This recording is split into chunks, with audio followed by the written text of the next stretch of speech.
Hi, I'm Jeremy Crosby. And I'm Nick Boucher. We're your hosts for the program that's all about your city, Talking Fitchburg. Every weekday, we pull together the news, events, and information you need to stay on top of what's happening in the city of Fitchburg. Find Talking Fitchburg on cable TV, Roku, Amazon Fire, Apple TV, and our live stream on the web. Plus, you can find all our headlines and stories on Facebook, YouTube, and our video on demand service. This is your city. Keep up with Talking Fitchburg and the issues affecting you and your neighbors.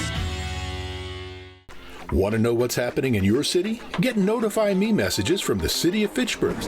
Visit fitchburgwi.gov on your computer or mobile device and select the big Notify Me button on the left. Enter your email and/or phone number, whichever is best for you to get notifications.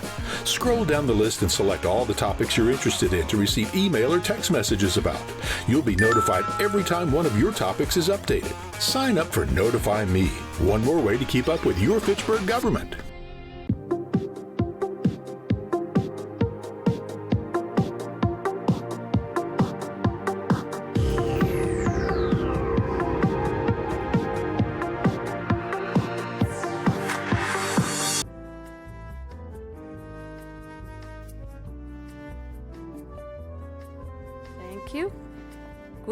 Good evening, everyone, to the Plan Commission meeting for December 16, 2025. This is our last meeting of the year for the Plan Commission, so the first thing is to call to the order. So we have quorum, and the second is approval of the minute. I move approval. I do have a correction. My name has an EY at the end. Okay. So, But otherwise, I second the approval. So all those in favor of approving the minute, and also we need to make the correction in Shelley's last name, say aye. Aye. Any opposed? The motion carries. Next, we move to item number 3 is public appearances for non-agenda items. Do we have anyone in the chamber that wishes to speak for non-agenda item or online? Okay. For non-agenda items. Non-agenda items. Okay. Here none. We move to number 4 is agenda review. Any question, comment? None. No changes. No changes? Okay, so then we move to item number 5, agenda items.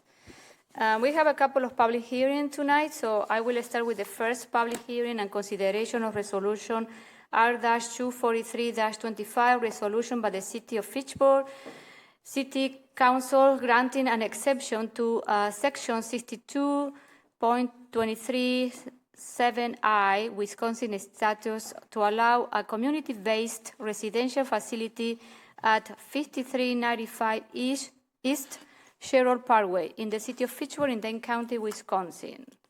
So we have a couple of people that they wish to speak. I want to be calling you to the microphone, please. So who is the first one? Do you want to take the public or do you want to take Dwayne first? We are going to take Dwayne. Okay, we are going to call Dwayne Helwig. So Dwayne, you're going to do a presentation about this project? Okay, go ahead. Okay. All right, thanks. Thanks for having us. It's on the screen. Okay, wonderful. I will only take a few minutes of your time. It's a very large project, a lot of components, but I know your time is precious as well, so I'll just do a few minutes here and you can ask questions away. So A Grace is currently a 49-bed hospice facility located on East Sherrill Parkway. The white area here is the footprint as it exists today. Gray areas, parking, and so forth. So right now they have 49 beds really located along what I'll call the rear yard here facing down. And then with administration and support services towards the north or top of page. Our plan is to reduce the 49 beds down to 27 beds of hospice and incorporate then a 64-bed CBRF memory care assisted living.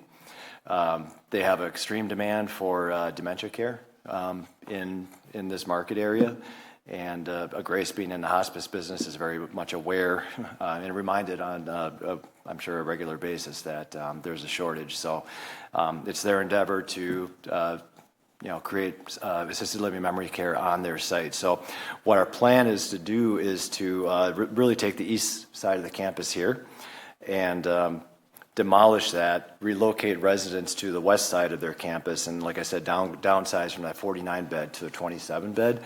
And then the 64 beds of assisted living memory care will be located on the east side of the campus here. So that's the existing plan and kind of the description of the demo. As we look at the plan itself, I'm going to zoom in here a little bit. So all the blue is the building that will be left. So you can see I'll start on the east side of the campus here. We're getting the 64 beds in a series of detached houses. Their concept for this memory care is a dementia village concept developed in the Netherlands. We're happy to say and a little stressed out to say this is the first time it's been done in the United States, so we're kind of encountering a lot of challenges, but we think we've got a good plan here to make this happen. Basically, the dementia village concept is small houses, so there'll be 8 residents per house, 8 houses of 8. And then centered around a public square or courtyard. So what we've done is by demolishing the eastern part of the campus, we've allowed ourselves to get some flexibility in making a really nice large public square plaza. So what that does is the homes of 8 that surround it on the east side and the south side are also anchored on the north side by common spaces. So we're looking at like a theater up here, club spaces like activity rooms, fitness center, things that the residents can use on a daily basis. Even a portion of it in the existing building here will be converted into a small convenience store. So residents are, really the concept with Dementia Village is to make sure that when a resident lives there, they can live life just like they live at their homes right now. So a lot of familiarity really helps with the care of people with dementia. And just really making a very vibrant community where residents can make their own daily choices on how they want to live. That's kind of the concept in a nutshell. The other components to the design then, I mentioned the 27 beds that we would have left. So we've got 3 wings out here of patient rooms for hospice. So it'll be those 27 over here. Admin areas are kind of up here staying the same. And then what's left here in the middle here is a lot of community space. So they've got a dining room space. I mentioned the convenience store. They also want to incorporate adult daycare on this campus. So right now their adult daycare is located kind of by where Fish Hatch and the Beltline are. Probably very familiar with that. They want to bring those folks onto campus here so they can share the same community spaces with the Dementia Village residents. So it's really an incorporated community when the adult day folks are on site. And then the final component is they also want to incorporate on the very western side of the facility here in a small addition and renovation grief support center. So it's a counseling center for folks who have lost loved ones recently. They currently operate that elsewhere in Madison right now. They just want to bring that on campus so they can have a fully operational, I guess, comprehensive list of services on this campus is the goal. So that's the project in a nutshell. I can, and this kind of gives you just a quick little, the little blue diagram's kind of hard to read. This is a nice little color diagram of the houses are all in green. So the green here would be the licensed CBRF. That's the 64 beds we're talking about. The yellow are the community spaces that are shared between adult day and the CBRF residents. Blue is those admin spaces not really touched.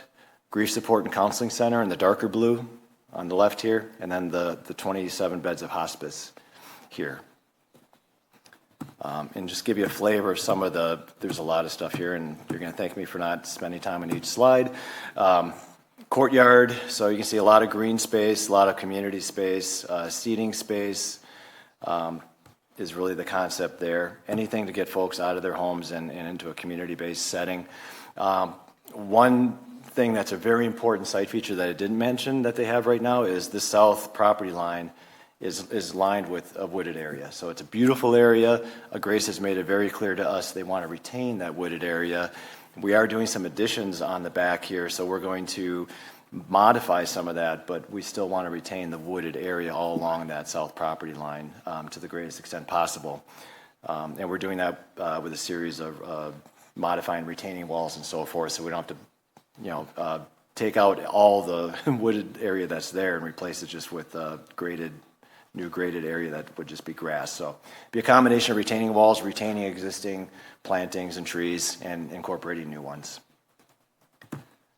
If you want to get us, and these were just storyboard pictures of the concepts we're looking to introduce here in those rear yards and the courtyard. Just want to get a flavor of what this is going to look like in 3D. So some of the elevations we're developing very much want to honor the architecture that's at Grace right now. They kind of have a sort of a minimalist arts and crafts, I guess I would call it. So it's I think their existing facility is about 25 years old. So we don't want to mimic what they have, but we want to work with it, right? So we're trying to introduce some arts and crafts, prairie style, maybe some craftsman style, and some of our architecture here, both to be new and to be contextual at the same time. This is an image of what it would look like from the courtyard. So you're seeing some Art Deco in here. We're on the theater area, and just mixing in some styles around that arts and crafts look. And I'll close with just I think I got a rendering. I don't have the renderings up here, but that's the 3D of the building. Thank you. Yeah. Any question? Yeah, go ahead. I have a couple of questions, mostly out of curiosity. Are you finding that you don't have enough demand to keep the hospice beds full in your current facility? Svetlin Borisov is here from the facility. I don't think he signed in to talk. Yeah, But- you can come and then you Okay. can fill out the form. Yeah. I'm just curious about that, and if that's not the case, are you relocating those beds somewhere else within the community? We are currently not looking to relocate any of our patients elsewhere in the community, and currently our facility is larger than what our current demand is. With this project, we are trying to align the demand within our community as well as with our resources. So. Okay. And then the people who are staying in the dementia care, are they terminally ill, or is this just a completely different model now that you're going No, to? really the basis of the model we are trying to implement is coming from the social relational model that was established in the Netherlands, and it is based on the principle of if it wasn't for memory loss, what would life look like? So really the principle in the design as well as how we are planning to operate it is if we didn't have memory loss, what would normal life look for our patients? And we are trying to replicate that. Okay. So this is a completely new. Correct. It is very adventure innovative. It has for not been done in Grace. the United States yet, and we've been working in close collaboration with the governing bodies, DHS, to establish that as the first one in the U.S. Thank you. So my question following Carol is this the dementia village is going to be more like a permanent place? It's not like Correct. like they operate right now that you have dementias and people go there for hospice, stay there for a couple of weeks and they go home. Right. This one is going to be more like for... It will be a residential home. Okay, okay, I get it now. Okay. And Shelley? I didn't hear your answer to the vacancy rates you have now, because you're slashing the inpatient hospice beds almost by half. So are you saying you really have a high vacancy rate, and that's why you're slashing the beds? Currently, we can afford to move all of our hospice patients within half of our campus, which will allow us to do phase one of the renovations and add the additions to the hospice center, and then turn over, in phase two where we will be doing the dementia village. So no, we currently don't have our bed base full completely. And so you're saying you're going to just allow other community resources to cover the inpatient hospice now? We are looking to shrink down our hospice bed base to meet the current demands and establish more memory care units in the form of CBRF, where we'll be establishing the social relational model of it. Okay. So it's not going to be traditional memory care in the sense of what we operate right now. It will be a totally different concept. Right. I think that's needed, but I'm really shocked because I know of people that are on waiting lists for inpatient hospice care, so I'm really surprised. Shelley, they do a lot of in-home hospice. Right, I know, care. but there are people, Okay. I mean, I'm just saying I know people on waiting lists for inpatients. It's just curiosity. It has nothing to do with that I think this is a great concept. The only other question I had, you said in your write-up that you were having studio apartments for employees. Where are those? I did neglect to mention that, yeah. There's eight studio apartments for workforce employees, yeah. And that's located below the building here. I should say the lower level of the building here, not below it. So that's long-term, I mean, that's residential for some employees, right? Correct. Okay, it's interesting. Yeah. Thank you. I think it's a great concept. Thanks. Okay, so I need to, there are other person who wishes to speak. Charles Tracol. Do you want to speak, sir? Yes. Can you come to the microphone, please? Yes, you have 3 minutes. I wanted to know what the, what do you call it, the exception to some rule is that you have to change some rule because of the density of the facility? Yes, Diana, she's going to explain this now when she presents her memo, okay? So I'm sorry? Are you ready? She's going to she's going to explain that. Yeah, okay. Should I wait for that or not? I'll go into my memo and explain that a little bit more. Do you have any other comments? Or? Yeah, I do. Well, first of all, the property that you're building it on used to be my property. I sold it to hospice, and I have property, my home, that adjoins, that's contingent with the backside of this project. As far as I'm concerned, hospice has been a good neighbor, and it's a worthy cause.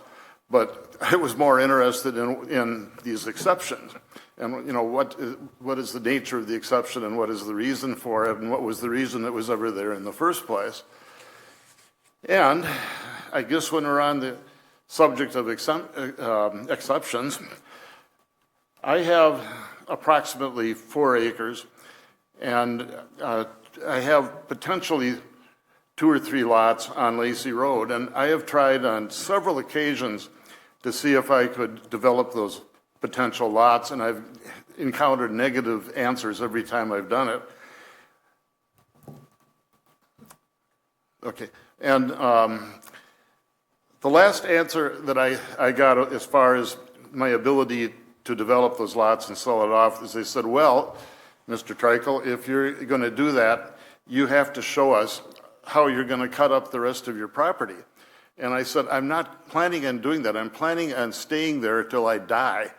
And they said, well, then we're not going to make any exceptions. We're not going to, you'll fail if you try to subdivide it and peel off 2 lots. So I guess my basic question is, if exceptions can be made, why can't an exception be made so I can do a very logical thing? Because I know that Fitchburg is interested in infill, and these 2 or 3 potential lots don't have much to do with, you know, my home. I don't need those. And I guess what I'm saying is, if exceptions can be made, why can't an exception be made for B? So that's the basis. But as far as the project goes, I mean, like I said, hospice has always been a good neighbor, and I think it's a very worthy cause. So I don't have any objection. I just have those comments. And who can I work with to get some answers to my concerns? Okay, to the answer about the parcels, maybe you need to reach out to Diana. Yes, you'll want to reach out to me. And talk to her, okay? Yes. Okay. I see this. What is this? You have 31 seconds. You only allow 2 minutes? 3 minutes. 3 minutes, okay, For public thank you. comments, yes. Okay, thank you, Charles. Okay, so Diana, let's go to your presentation. Yeah. So good evening, everyone. I am Deanna Schmidt, the city planner. Oh, no, I need to close the public hearing. Please so, do. Okay, I am closing the public hearing. Okay, so now go ahead. Okay. Forgot that is And I'm not going to, there's 2 purposes of this agenda item this evening.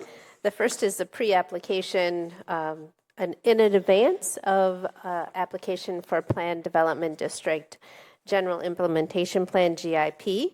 The applicant has submitted to proceed with the GIP rezoning for the proposed project that you're seeing tonight. So your comments and your questions are important as we proceed through the review of the Plan Development District General Implementation Plan. And then also before you with this item is Resolution R 243-25. And this relates to, as the gentleman mentioned, is an exception. And it's an exception under state law related specifically to community-based residential facility siting. So that's the CBRF siting. And it's pursuant to section of state statute, section 62-23(7)I.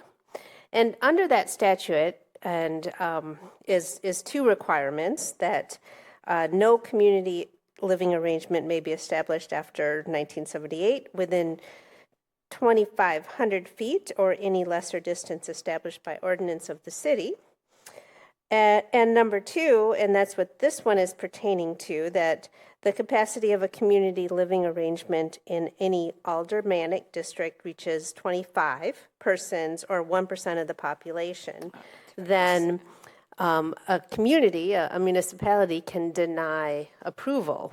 Now, I believe this has been on the books for a very, very long time. The city has issued several of the exceptions. I think the most recent one was for off of Wilshire Drive, that development.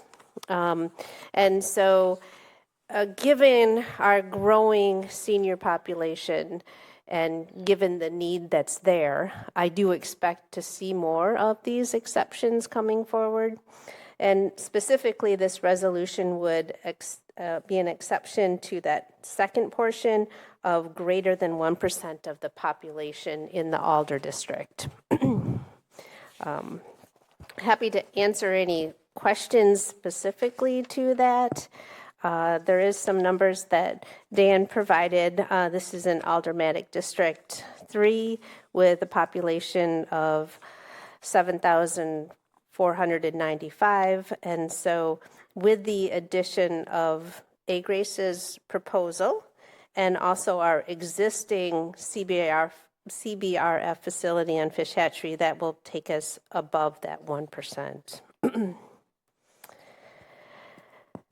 So staff just recommends approval of the resolution, R 243-25, as proposed. That would go to council next.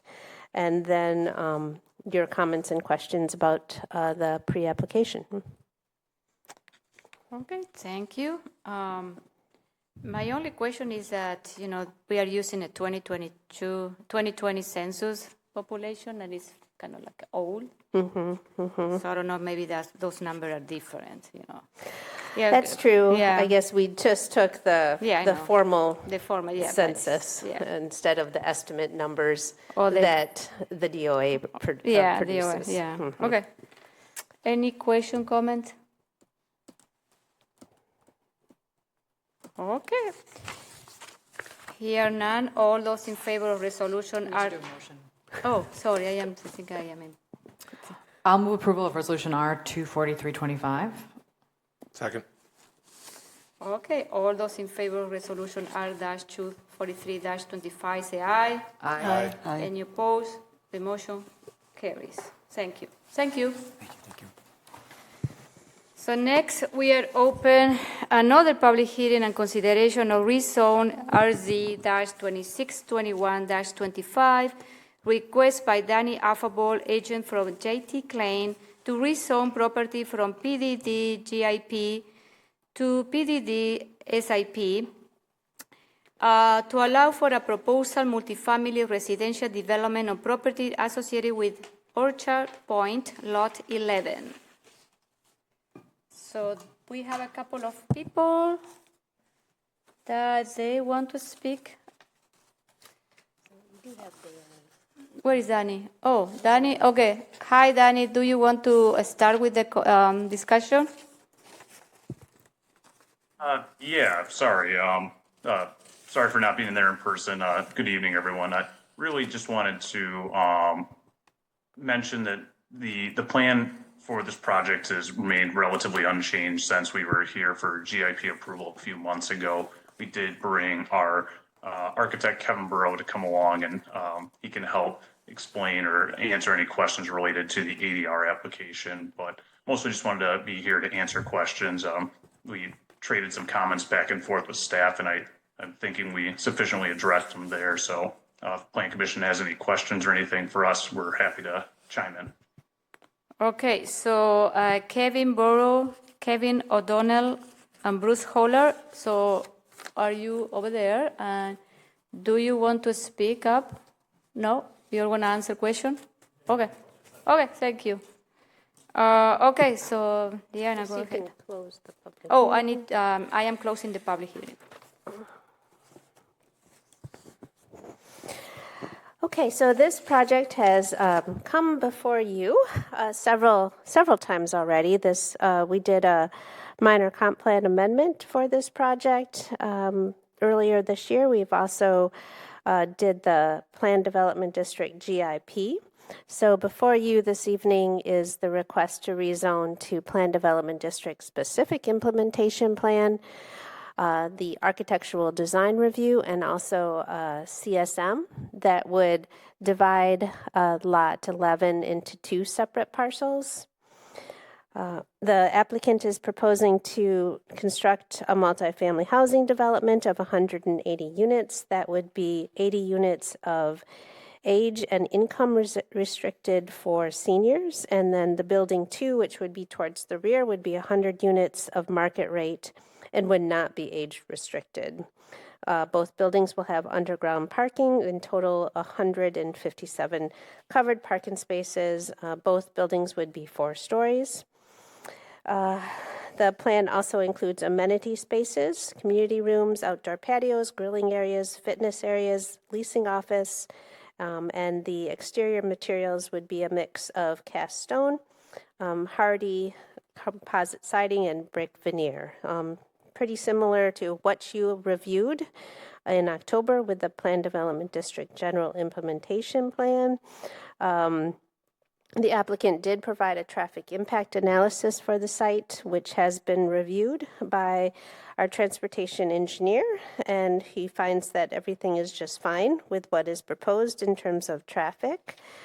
There has been some update on the parking garage layouts, so there has been some minor changes, and the site does propose a minimum of 40% open space. Staff does note that PDD zoning generally does expect 1 covered parking space per apartment or dwelling unit. The development provides just 57 parking spaces for the 80 units and 100 parking spaces for the 100-unit building. Because building 1 with a slightly lower count of underground parking is age restricted and income restricted, staff believes that reduced number of parking is generally acceptable. The fire department does require 2 access points from Nesbitt Road to the front.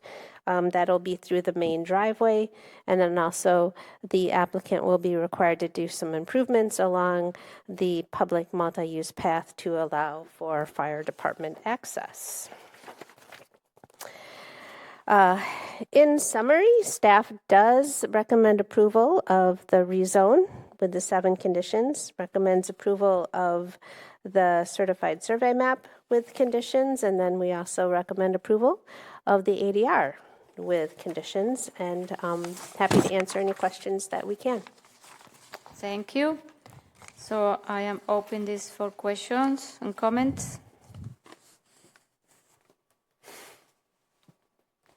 Shelley. I just have one question. Somewhere in the materials, there was a reference to the surface parking is accessed via 2 access points from Nesbitt Road, and I don't see 2 access points. Did I read that wrong? Yeah. Maybe that was our error in the memo, but no, there's No, just... I think it's in their submittal. Okay. I believe there's just the 1 access for normal cars. There's 2 access. There will be 2 access points for fire and emergency services. So that's what this access point will serve as, in terms of for emergency services. Yeah, it was in their submittal. I think it was page 9. So Okay. I was wondering if that was wrong or the map's wrong or what. So I have a Yeah, question. Okay. Oh, sorry, I can chime in on that. Deanna's correct, and maybe we mislabeled it, but there are 2 access points for the fire trucks, but 1 for the vehicles. Thank you. So Danny, I also read, I don't remember in which part of this document, about that one of the buildings is going to have solar. Yeah, that's correct. The building 1 closest to Nesbitt will have a solar system that's going to be roughly 80 kilowatts in power. This building will also have an above standard, I think it's Wisconsin Green Built Homes Gold Plus certification for energy efficiency internal to the building as well. So the solar is it's going to be only for the common areas, so it's also for the units.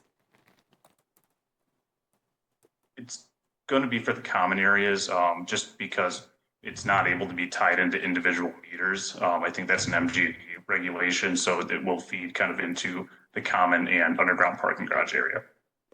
But are you aware of the new regulation from the PSC about allowing solar in multifamily beyond common spaces? It's something we've looked into the past, and I think having it tie into the meters, but it would have to go into 80 individual meters and then feed back out. So I think that's something that we just didn't think was feasible for this project and the projects we've done previously. Okay, and what about the other building? You say that you're going to... That's something that we're... Okay, go ahead. Sorry, go ahead. No, you say that you're planning to install a solar system in the building number 1, but what about the number 2? Yeah, right now we're looking into that with kind of how these solar credits are working. We'd like to find a way to put solar on there, Okay. But a lot of them have kind of a horizon where a lot of the tax incentives for the solar panels have, I think the horizons has to be done by the end of next year. So we're looking into that. If we're able to financially afford it, we'd love to put another system on building 2 as well. Okay. Any other question, comment? Carol? I have a question about the, sorry, I'm trying to do quick math here. What is the actual total number of parking spaces underground and above ground? Because it looks like it's different to me, like it's changed. I believe that there's 157 underground, and I don't know. Surface has changed. It looks a lot smaller. And part 2 of my question is if we're going to be 23, underground parking spaces shy in the senior building, are you going to be designating permanent parking spaces on the outside for the people that aren't going to have an underground parking space so that they don't have to walk very far? Or like drive around and look for a place to park? If I remember right, I think that parking looks completely different than previous submittals that we've seen for surface parking.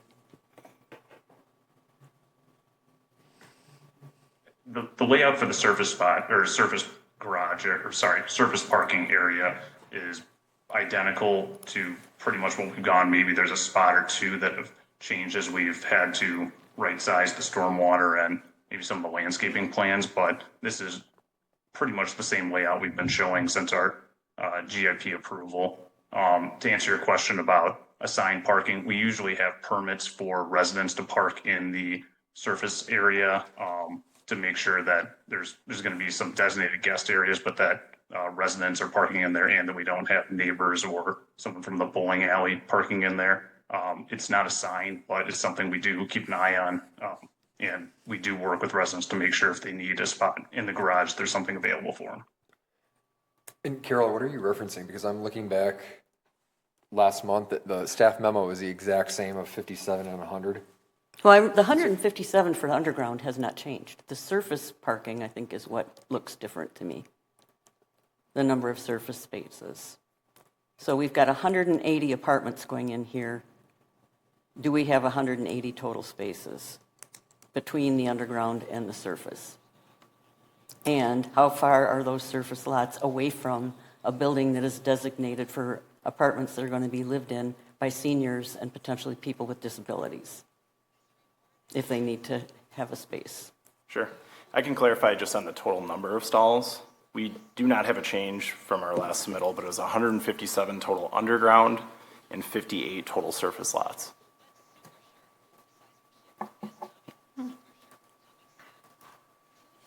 I think it covers. I'm reading. I have a question for you. Are you planning to install EV chargers underground? Danny, I think if you want to chime in on that one, I think we had the discussion on ratios, but you may know specifics on that. Yeah, we're still finalizing the exact numbers per building, but both buildings will have EV chargers in them. I believe it was 8 EV chargers for building 1 and 16 for building 2, but something we're looking into based off of some of our previous projects and how well used they are, but both will have EV chargers in them. Okay. Good. Any other comment, questions? No? Okay. All those in favor of the reason? Oh, I'm sorry. I am in council mode. Sorry. Move it.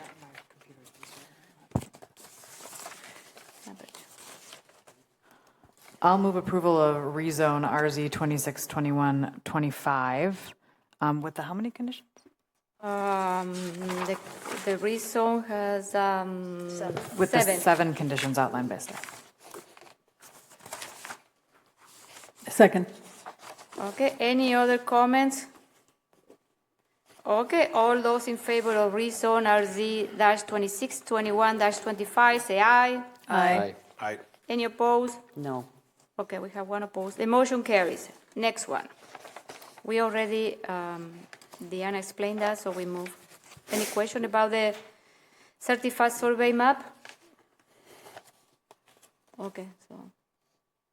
Does someone else want to do it? My computer's still restarted. I'll move approval of certified survey map CS 2622-25 with the 15 conditions outlined by staff. Second. Any additional question, comment? Here none. All those in favor of the certified survey map CS-2622-25 say aye. Aye. Aye. Any opposed? The motion carries. So next one is the ADR that already Deanna explained. So any question, comment for Deanna about this ADR or to the developer? I have a question Yeah. about the ADRs. How come we don't get applicants that come in with sample boards so that we can see what the actual exterior surfaces are going to look like? Is that something that used to be requested that we don't request as a city anymore? I think it was requested, and I haven't. I certainly, if Plan Commission would like the sample boards, we certainly can. There's no reason that we can't. You know, they've just been trying to show it on the plans with the colors and the textures. But if Plan Commission would like, It's nice to actually see the actual boards. okay. Okay, any other question? I'll move approval of ADR Orchard Point multifamily 5D with the 16 conditions outlined by staff. Second. Any additional question, comment? Here none. All those in favor of the ADR say aye. Aye. Any opposed? The motion carried. Thank you. So next, where we are, 5E.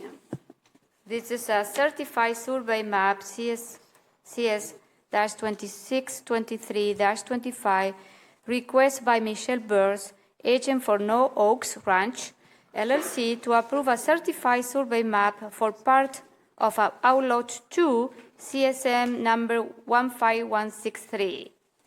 So Michelle Burrs is online. Michelle, do you want to make any comments?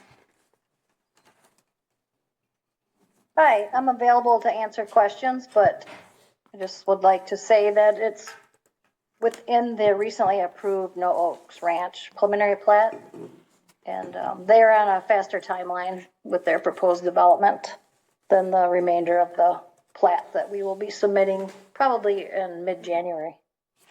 Okay, thank you. So, Liana? Yeah, this is a certified survey map. It is a portion of the preliminary plat for No Oaks that Plan Commission approved, and also Council approved the preliminary plat actually 1 week ago, last Tuesday. So the CSM would create one, I guess let me step back and just kind of locate us. This is all part of the Nine Springs development, and the preliminary plat for No Oaks this map here is showing the Article 3 for Smart Code, and the green line is showing the outline of that preliminary plat that was approved.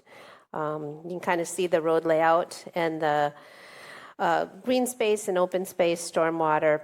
And the CSM that we're looking at this evening is approximately this area, right on the roundabout here for Central Park Place. And so here's the aerial that's kind of orientating us. This is Central Park Place, the existing roundabout, and this would be Lacey Road, if this all makes sense. So it's approximately this area.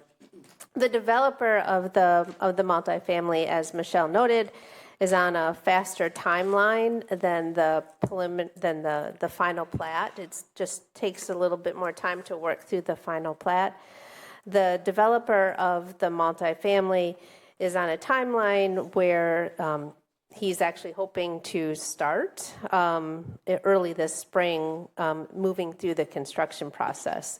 The developer is Corey Frank, who actually developed the apartment building kind of right across the street here, as just kind of some reference for you. A subdivision improvement agreement would be required. The outlots, staff is requesting that the outlots and the lots would be incorporated into the upcoming final plat. The proposed Lot 1 is approximately 400 feet wide, and so this is one of the items that staff is proposing as an amendment to the smart code zoning to allow for a little bit more flexibility on these larger multifamily developments, larger mixed-use developments. Currently, smart code has a maximum of 300 feet. While that does seem like a very large lot, when we start working with driveways and underground parking, it can be challenging to make our contemporary multifamily development fit. So this would be approved on condition of approval of the smart code changes that are also on your agenda this evening. What this does is also allows us to eliminate some of the odd little driveway that are very common in smart code. I provided a couple of examples here, not pointing out anything that's bad, but we end up with these kind of, in smart code, these odd lots so that we can meet the requirements of smart code. From a planning side, it's just a little bit messy, and it would be more realistic to just recognize how we do development than try to shoehorn buildings and create these odd driveway outlets. So staff does recommend approval. There is quite a long list of conditions, and that mainly has to do with a bit of a challenging step kind of here between the preliminary plat and the final plat. And I'm happy to try to answer any questions that I can. I have a question because here in the agenda said that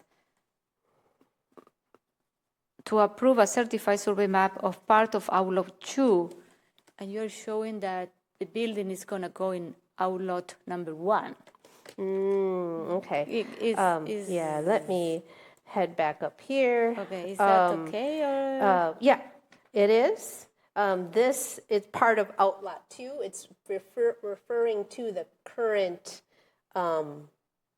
the current legal description. Oh, okay, okay. Yeah, okay. The current legal description of this parcel is Outlot 2 of CSM 15163. Oh, okay. And we're just taking a piece of that in order to create this CSM. Okay, I get it now. Yeah, Okay. yeah. I think it may, and you can see, we can always check because Michelle is always right. So you can see Michelle has part of Outlot 2 on her CSM. Okay. And Michelle's always right on this stuff. Okay.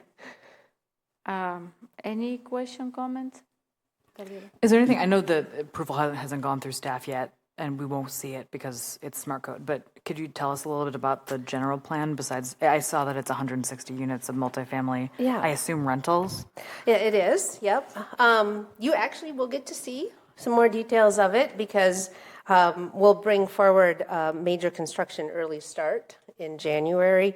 The building right now is kind of a U-shaped, and it will fill much of the site with limited surface parking, and then most of the parking will be underground. It'll have a very similar look and feel of the building, and probably it's not going to show, but of the building that is just kind of kitty corner that was built by Corey Frank.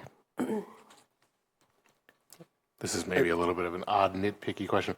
Why is there just like a little sliver of Outlot 3 that sticks into Outlot 2 up there? That's a good question. I was going to ask the same thing, or even why we have two separate outlots. Yeah, why also isn't it that. just one? Yeah, yeah.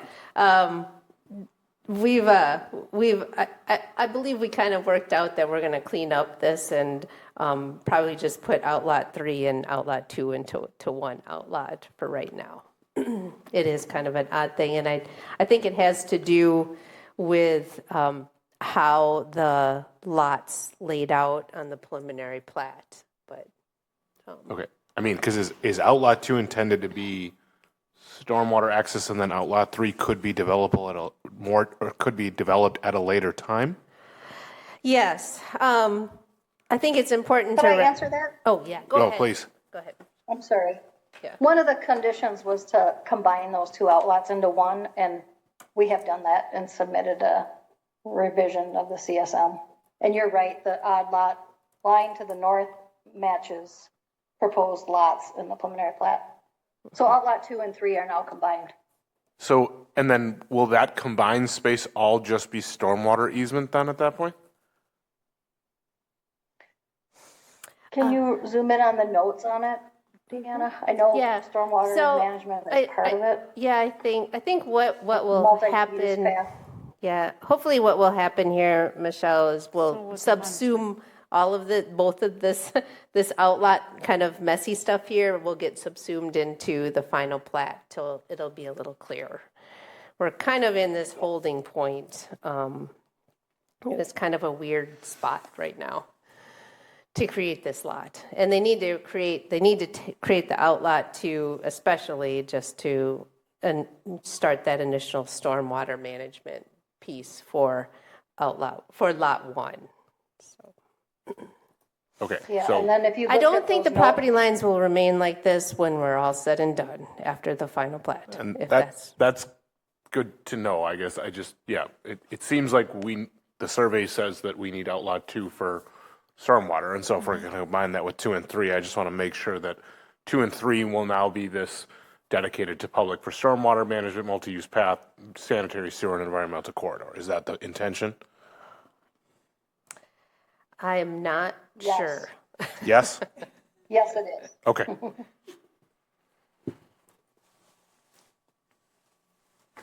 Okay. Any other questions? Sorry, just one more. Why the outlot 1 on the front of the property by the road? Do you want to take that one, Michelle, or do you want me to try to take a stab at that? I believe that's where the project signage is going to go for the No Oaks plat. Yeah. Got it. Okay. And then also part of it's multi-use path. Thank you. I'll move approval of certified survey map CS 26, 23, 25 with the 22 conditions outlined by staff. Second. Okay, any other question, comment? Here none. All those in favor of the certified survey map CS-26, 23-25, say aye. Aye. Any opposed? The motion carries.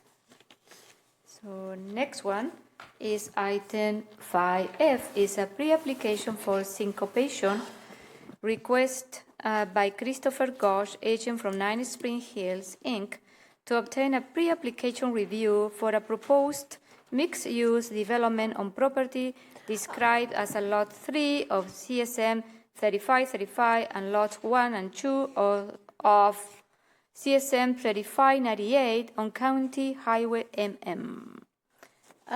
We have a couple of people here. So with us is Mark Fairchild and also Christopher Gosch. They want to speak about this project. Good Do you evening. have anyone else? No, that's it. Okay. Good evening. I want to thank you all for having us tonight, for your time and service. My name is Mark Fairchild with Fairchild Development.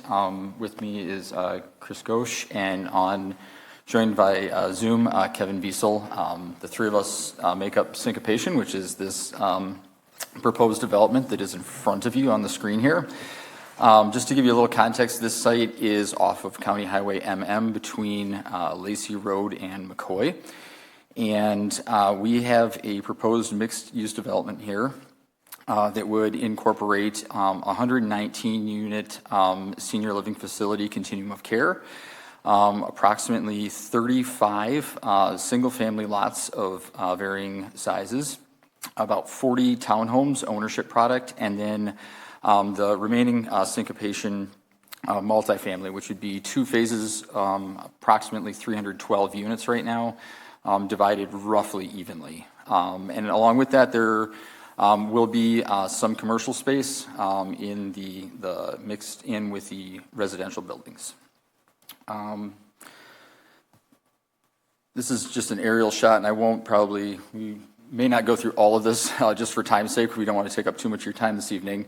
But this is just an aerial outline of the approximate site, and you will see there are 2 existing drives that would remain, and we'll get to another slide here shortly that will outline the kind of overall site plan, but the goal is to maintain those with 1 continuous drive, which is a change, and for some of you that are aware of the site, there have been a couple of attempts at other developments on this, and one of the things that we really wanted to model was a more simplified infrastructure.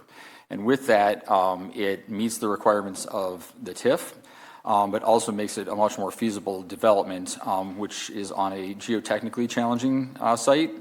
And it's also, it's a clean fill site, and it's also just a very large piece of land to try to do, very dense multifamily. And so with this mixed use of housing, we found that we can meet all of the requirements of the city and meet a lot of kind of common goals that way. So with that, I'm probably going to pass it over to my partner, Chris, here. So, hi, everybody. So this site has been before this body a few times in the past, and the the group that is in front of you right now has embraced this in a way that really challenged, I think, some previous thinking on this site. When the discussion started with this last spring, summer, it was, hey, first of all, guys, you have to look at the comprehensive plan. Let's look at the current zoning. What needs to happen? What can happen here that can really contribute back to the community and the municipality, and make it an active and vibrant sort of member of the community here.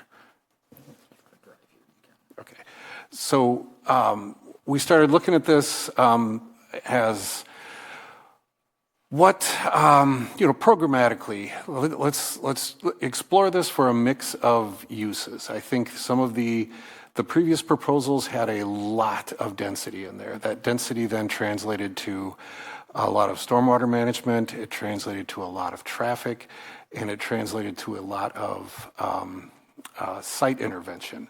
As Mark said, this site has a very rich history, and we decided to look at this and say, hey, let's try to accomplish the goals that we feel are most important, run it past the municipality planning and now this body to see if there's some overlap there. So a variety of housing opportunities on there, variety of rental and owner occupied opportunities. And then Trilogy sort of came to the table here a little bit later in the game, and we thought that really fits in nice with a lot of the goals that had been talked about quite a bit as this continuum of care facility, and really trying to integrate them into the overall project. It's really worth talking to them more. And it took a few months, but they have just been absolutely fantastic to work with.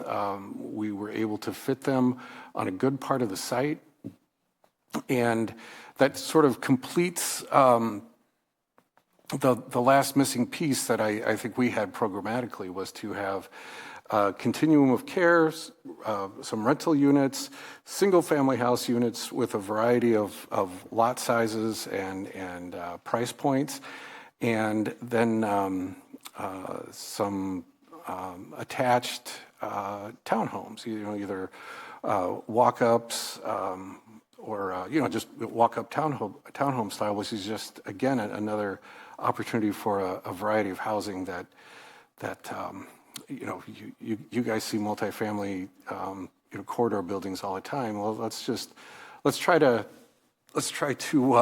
mix it up here a little bit, especially on a site that's as varied and as interesting as this one. So we've been going through the process here, trying to so if we look at this, we've got 43 separate lots here, including the single family, the stormwater, and if we go one more, so that's how we're breaking it out per use. The two multifamilies are along Trilogy's on the south side next to a stormwater. The aqua is or turquoise, I guess, is the townhome style unit. And then one thing that we really wanted to do was create a center area, which is kind of the brown angled piece in the middle, where that's where the pedestrian focus and the walkability and livability between the multi-use path that's ringing the site, the two multifamily buildings, and the townhomes. So we have to have car access through there, but we wanted to make that road feel just naturally be slowed down, have the ability for people to use that street, and also make it as a primary access point to the commercial spaces, which we're still in the process of defining those. So from a circulation, automobile circulation, so we'd have 2 access points, and we're really trying to divide this up and make some decision points on the site as well. So on the north side, we've got 1 access point. There's existing access. Right now, it's not, it's just a gravel road. But so that would take you up. There's a grade change up there. That would take you up to the first decision point where either you go straight to the bulk of the single family or you take a left and get to the multifamily and commercial. That would really slow down the traffic. That would create a nice division so that you don't have to travel through a bunch of those single family lots to get to the multifamily. On the south side of MM, where the turquoise circle is, so that would be the primary entry for Trilogy and also commercial and multifamily. So the idea here is let's get the Trilogy employees, let's get the if they have events or however their program is, let's get them in, or let's get them off MM into the site, into Trilogy's parking as soon as possible, right? So we can eliminate all that traffic that's filtering through the rest of the site. The middle road is going to be sort of a hybrid road, right? Obviously, we need it for fire department access. We need it, simply to get people to where they need to go. But we also want that to be a very slow-moving street and a street where pedestrians can feel comfortable walking along that. Now the sidewalks, there's a 5-foot sidewalk we have on the multifamily side, or on the single-family side, and then a 10-foot multi-use path that would be on the multifamily side. So we want to make sure there's plenty of opportunity to walk through the site, and we're still talking about connections back down to some of the forested area and the existing bike paths, and there's still some things that we're working out with that. So for the utilities, again, this is a really simplified version of what has happened in the past. Since 2018, 2019, I know the water extension is in, the sanitary sewer still needs to go in, but we really wanted to simplify the path, the amount of infrastructure, the amount of excavation that needs to occur, and we're really taking the site and using that to our advantage, and just trying to make the so let me phrase this a different way. I had one of these images here of a Richard Serra sculpture, right? That's on the so that's okay. So there's 2 Richard Serra sculptures that it just when I was looking at this site a long time ago, it's this is a really interesting site to go in and grade it so that it's all flat or that it's a farm field. This just really kind of does a disservice. Plus, we know what the site was used for. Let's really make these buildings sort of float or have minimal intervention on top of it. Let's make the roads actually work around what those existing grades are. And then that reflects back to what we're doing for utilities, what the depths of those utilities are. And it really makes a more it's easier project, but one that also doesn't fight against what we have, and we really want to take advantage of that. So again, fairly easy connections here. The main road, for sanitary and storm, is fairly straightforward there. There was a tree survey that was completed, I think that was last week, right, Mark? They identified 2 trees that meet the threshold out of all those. Now, we certainly don't want to clear cut the entire site, but certainly there will be a tree management plan in place.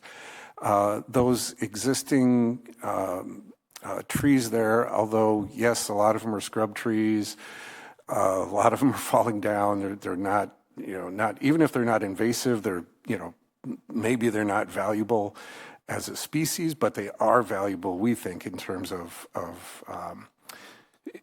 as a noise buffer, but just also as a visual buffer and just sort of a environmental cue to have all those trees on the site is pretty valuable. Now, most of those are 15 to 20 years old. They have taken root fairly recently, but to cull out sort of the bad ones and have a plan to keep the other ones growing is of paramount importance for this site. We're also really concerned about phasing this properly, and I know in the some other swings at this site, some of the phasing was a little, let's say, unusual, and our opinion is that the amount of infrastructure that needed to go in the past was pretty significant, and it was difficult to manage that amount of infrastructure with the phasing of increment producing properties, and so we wanted to really try to simplify that, and I think we've been able to do that. We do not have a traffic study back yet, so KL is in the process of updating that. We understand that there will be some potential impacts on based on some previous traffic studies. Again, our density is significantly less, but we don't know until we get the data and then present it to all of you. We do have a TIF request that's in. We have got an initial round back from Ehlers, initial round of comments back from Ehlers, great comments, and we are working with Trilogy to revise some of those questions and some of the numbers to get some revisions back into Ehlers and continue that process. There has been some discussions on a preliminary basis about a workforce housing program that, Mark, can you quickly speak to that one? So yes, we've been working with Mike and his team on getting in kind of in the early phases of a workforce housing fund that the city has, and we're working to model 10% of the multifamily to be workforce within housing at 60% of area median income. So that is being modeled into all of our performance numbers now, so it's not a surprise later, even though we would be not quite the pilot, but probably the next ones after the pilot of that program. We're happy to do that. It meets a lot of our goals as a development team, and why we're doing a lot of this. Why we're dedicating so much of our time and energy into this is because we do want to try to serve the greater community with this site. So by modeling it, and as an operator myself, it's a really, really great model to have that workforce built right in, just integrated 10% of each unit type across the multifamily. So. Yep. So phasing, just quickly here, our thoughts on this is the primary road and the infrastructure and Trilogy would be absolutely phase one out of the gate, and then soon thereafter we would be looking at the single family, a portion of the single family on the west side, phase one of the multifamily, and then work from basically south to north. Now there are some site grading issues, some surcharging that we're still, in the process of figuring out where and when that goes.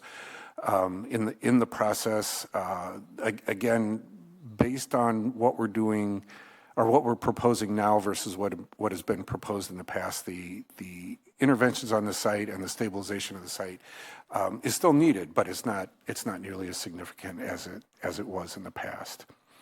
So.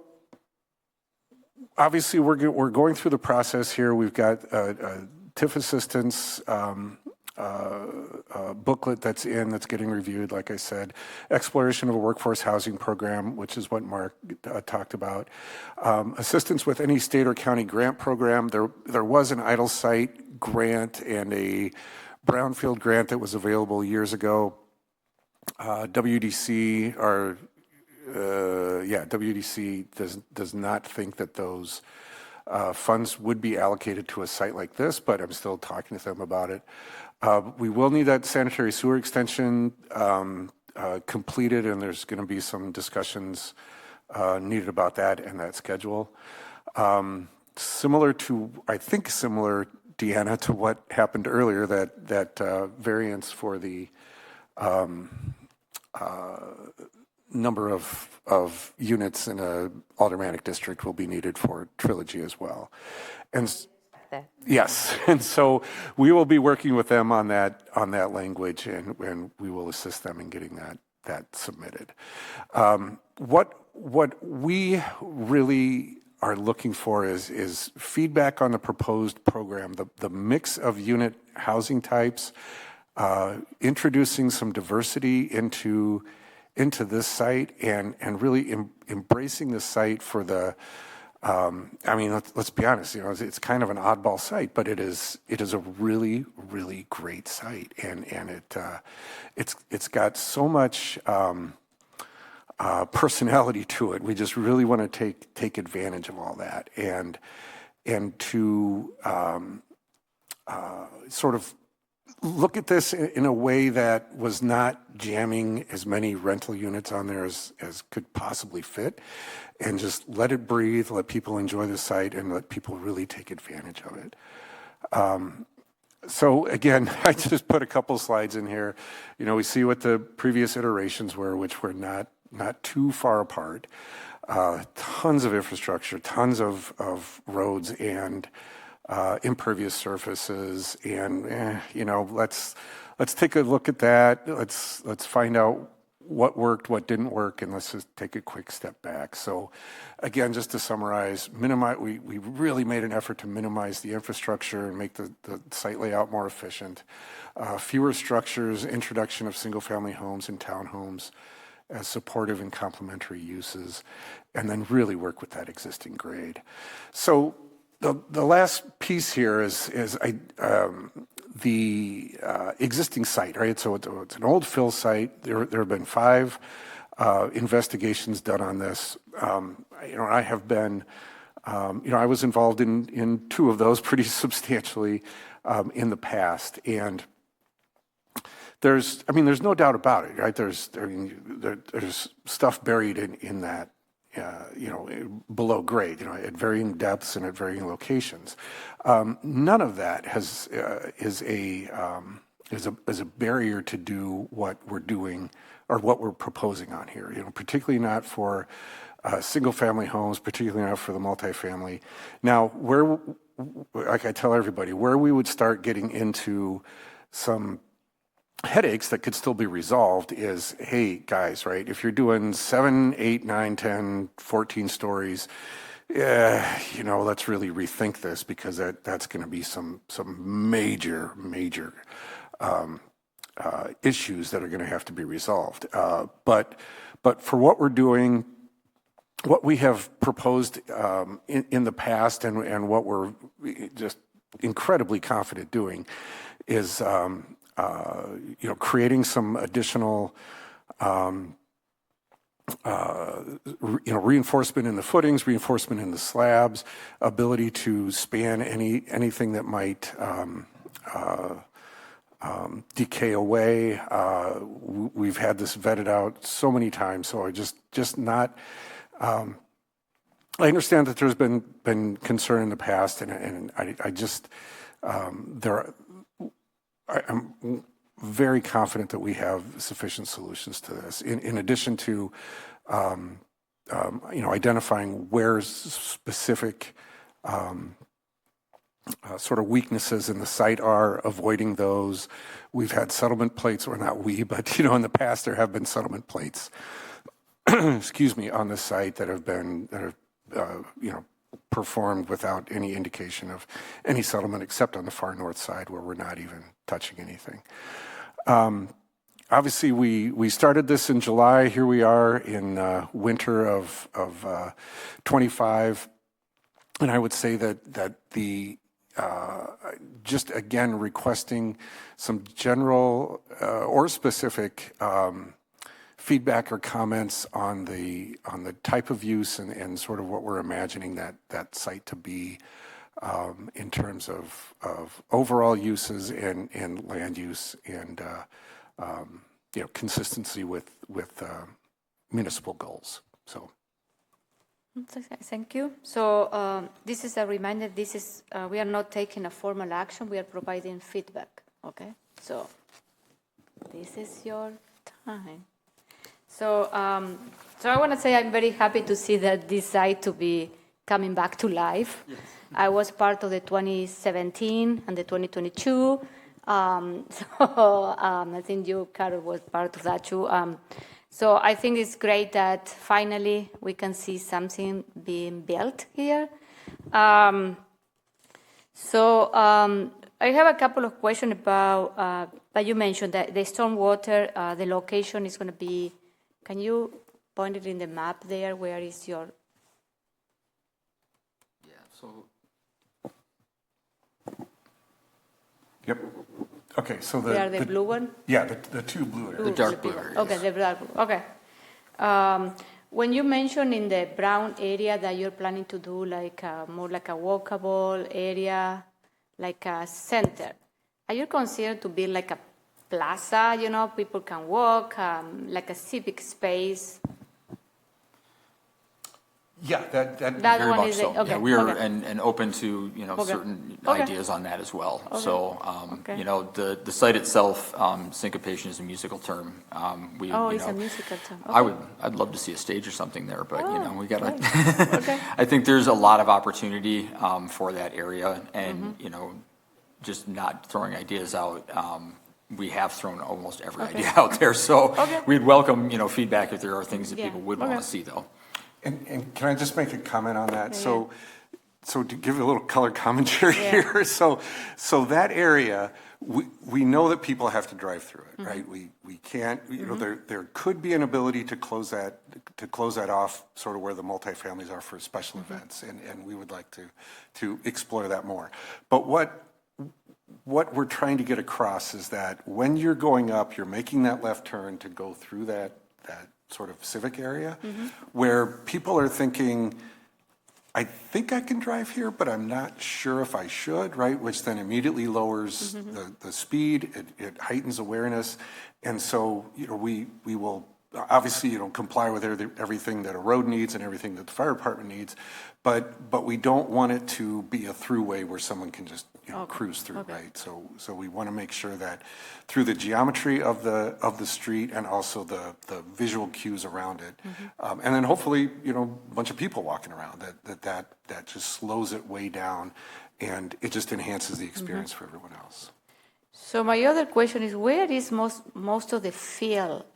That all the construction field were deposited this site, more like where you are planning to build the single home. This is where you're putting the building more at, I don't know, if it's south or the east part of the parcel. You know what I mean? Like. So where's all the existing stuff? Yeah. Yeah, it's kind of spread throughout the site at varying depths. Okay. So as you get closer to MM, it trails off a little bit. There's a couple piles back. Yeah, can you guys see? Yes. Okay, so right where that turquoise one is right there, that's probably, I'll say the worst, but even then it's not that bad.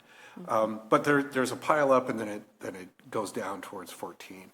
And so that's the one where, most single-family home builders wouldn't really get into that. So that's the one that we wanted to take back because, there's an opportunity for a really cool site there. But, typically spread throughout the site, there's just pieces of rubble, there's old concrete. We've got a ton of reports on this. But nothing, there's maybe a little bit of organics here or there. The depths of these range from 5 to 8 feet to, there's some down 35 to 40 feet. And I will say that Dale Osborne has done a great job of digging a bunch of test pits over there. And Dale's been watching it his whole life too. So Dale's just a good resource for us whenever we have any questions, and Jim too. So I can't say that there's one concentrated area. It's just sort of lightly spread through the whole site. So you also mentioned that some of the multifamily will have a commercial component. So what do you envision to be commercial there? As long as I'm not held to anything I say right now. We would like to see something like a coffee shop. Okay. We've also been in some early conversations with a couple of fitness centers that would be not only components of the multifamily, but public use, or for public membership use probably. And then we've also been in some very early conversations with a daycare. And so those are the three kind of that I would love to see there, how that actually shakes out. And then there's likely space for more than that, depending on the amount of square footage that they would, require each of those. And you also mentioned that the roads are going to be private roads? Yeah, the roads and the utilities were all private. Private, okay. Yeah. The previous proposals had private roads. Okay, yeah. I don't Nothing remember. new there. Okay, no, I didn't remember. So, okay, I don't know if you have more questions, but I have more questions. Okay, go ahead. I have some specific questions too. In regards to workforce housing, the discussions you're having with staff, the plan would be to fund that through the Affordable Housing Fund. Yes, at least is how I understand it, the last iteration of it I saw. I know that is just now being kind of piloted, so I think, I don't know if that's going to be the same model that we would have, or if there's going to be flexibility within that. You're not applying for WIDA or LIHTC or anything of that nature? Okay. No, so that would be specific to that. Everything else would be market rate, throughout the building. Great. And then in terms of TIF, a TIF request, so the Trinity facility is an eligible TIF expense? They're working on that with Eller, so Okay. That one is something that is not relevant to the TIF here. Okay. You know what I mean? It's going to come. And later. is this in a TID? Yeah, it's a TID. Okay, So great. it's a TID that was created in 2017. Yeah, so and it's this correct. TID, I don't know how many years left in the TID are. It's like Because TID just can't be used for residential infrastructure, right? So it's not like we could do it for the streets for the homes and such, right? For the infrastructure, because this one is not like a greenfield parcel. Yeah. This is a parcel that have a geotechnical issue. Okay, got it. Yeah, so it's TID 11. I think it was approved in January of 2018. Yeah. So we're 7 years into it. I think there's 20 years left on it. It qualifies for this extra cost because of The extraordinary the circumstances. topography and all the geological issue with it. Okay. Yeah, so we're working with Ehlers to identify, extraordinary costs. Yeah, right, costs, that would not extraordinary be costs, yeah. typical. Great. Yeah. And then the sanitary sewer extension, is that planned for next year?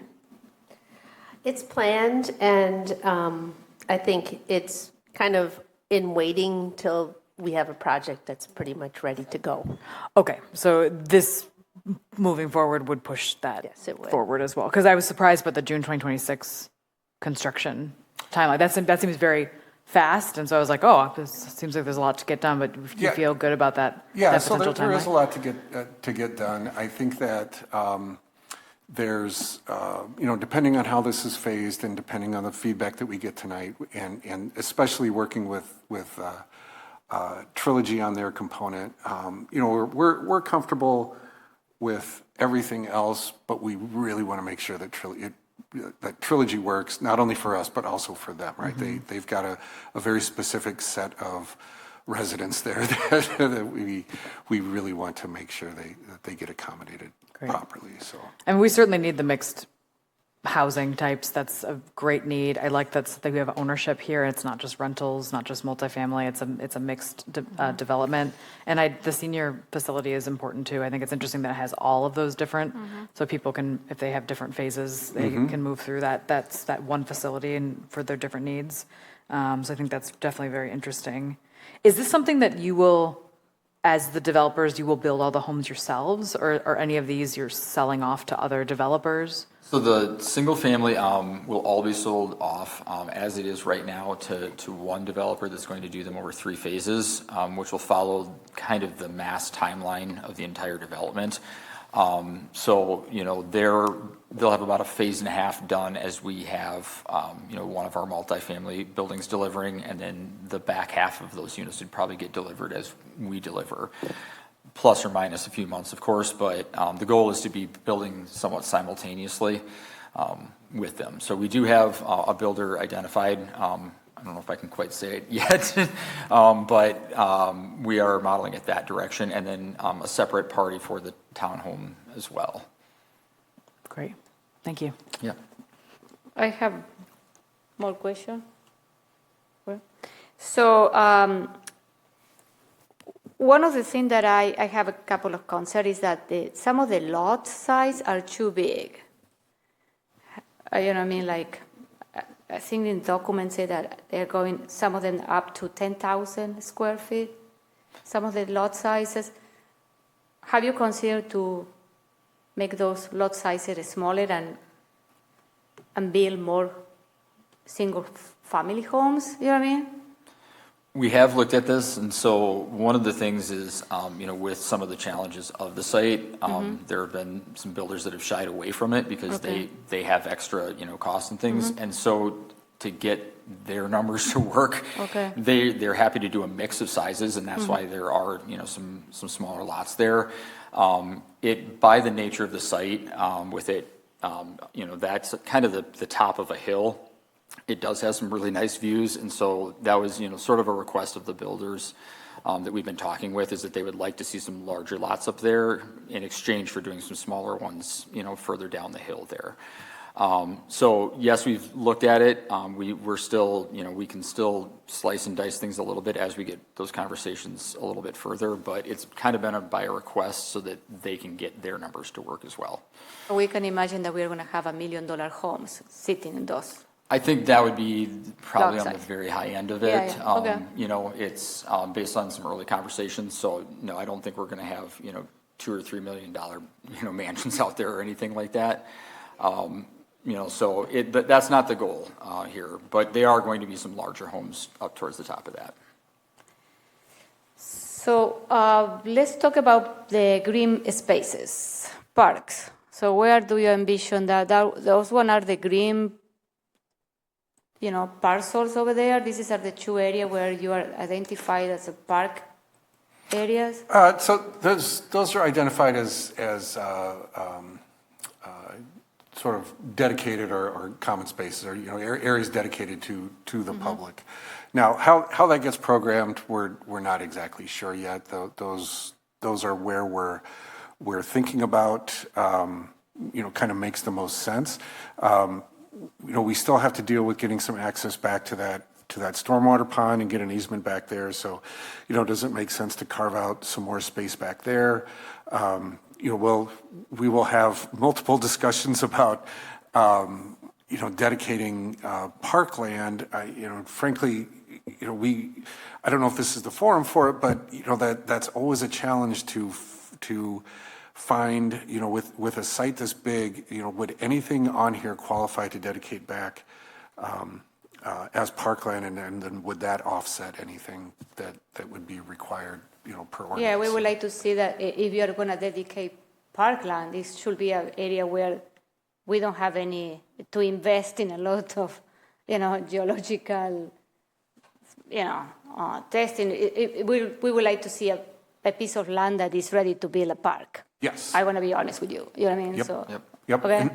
And so that's our challenge here, is to identify those, identify accessibility to it, you know, ease of maintenance for the municipality. So we're just not sure right now, and we will continue that discussion. So. And also how to connect this neighborhood to the trail system, you know, the bike trail system too. You know what I mean? That one is going to be important too. Yep. So Smith Group has been working on that for 2 months. Okay. And they're still monkeying around with it Okay. because so two of the designers ride their bikes past this every day. Like, oh, maybe we should do this and this and this. So just figure it out, guys. So they're really cool once they do. Yes. So yeah, they're getting there. Any other question? I do. Shelley? So I also want to say, I think it's great that we're having mixed-use housing here, and I like that the townhomes are not kind of off to the side or away from the single family. You've kind of meshed them in there. But if it's a plan commission meeting, Shelley's going to mention duplexes. So I'm mentioning duplexes now. I am big on duplexes within single-family home areas, owner-occupied or rental, but owner-occupied too. I think it's a good way to get people into ownership. What I'm wondering is it less expensive to build townhomes and therefore they'd be more affordable than to have separate duplexes? Townhomes are more advantageous. Or what? Are more advantageous as a In terms of what? as an investment. An investment Yes. by the developer or the purchaser? By the developer. So I have to attack this in a couple different ways, right? So acting as a responsible money person, right? Townhomes make a lot more sense. As someone who's frustrated with earmuffs, Mark, as someone who's frustrated with all of the rental property that's been going up for the past 10 years, yes, absolutely, duplexes need to go in. And not only that, but a design of a duplex and even a threeplex can happen so that you still get that privacy, but you get some limited interaction with your neighbors, and they can be combined to really create a nice neighborhood or a nice community. I don't think many people are necessarily doing that, but that's certainly something that we have talked about a lot on this site. And if with the single family home builder / developer, he has expressed an interest in that as well. To take a couple of these, put a duplex in, put a house in with a granny flat, some way to increase the variety even more. And these are the kinds of things that we really want to embrace, right? We want to give these opportunities. Or put these opportunities out here so that people, one of the comments I get a lot was, "Oh, I didn't know you could do that."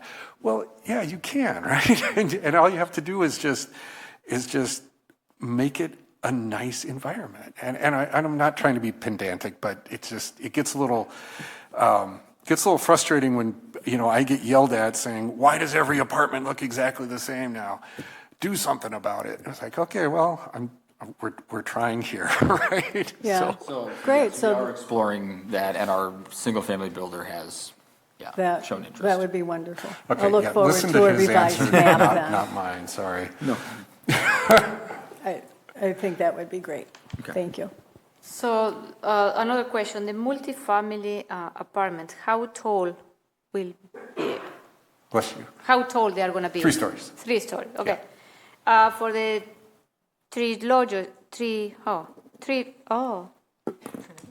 no, Trinity, no. What is the other name? Trilogy? Yeah. For the, talking about the parking, how many underground parking are you envisioned to build here? For Trilogy? Yeah, Trilogy, yeah. Right now, 0. And that's sort of a condition of theirs. Because of their clientele and their model, we've actually been really, really working the site to get their footprint to work for them. But they have requested that it be surface parking there, which is... Yeah, but they're going to have 17 independent living units. So, those people, they own a car. So where are they going to park? They're going to be surface parking? How many? 110. Yeah, so right now they have 110 surface parking stalls. Okay. So it's for the workers, for the visitors, and the independent living. Okay. Yes. Okay.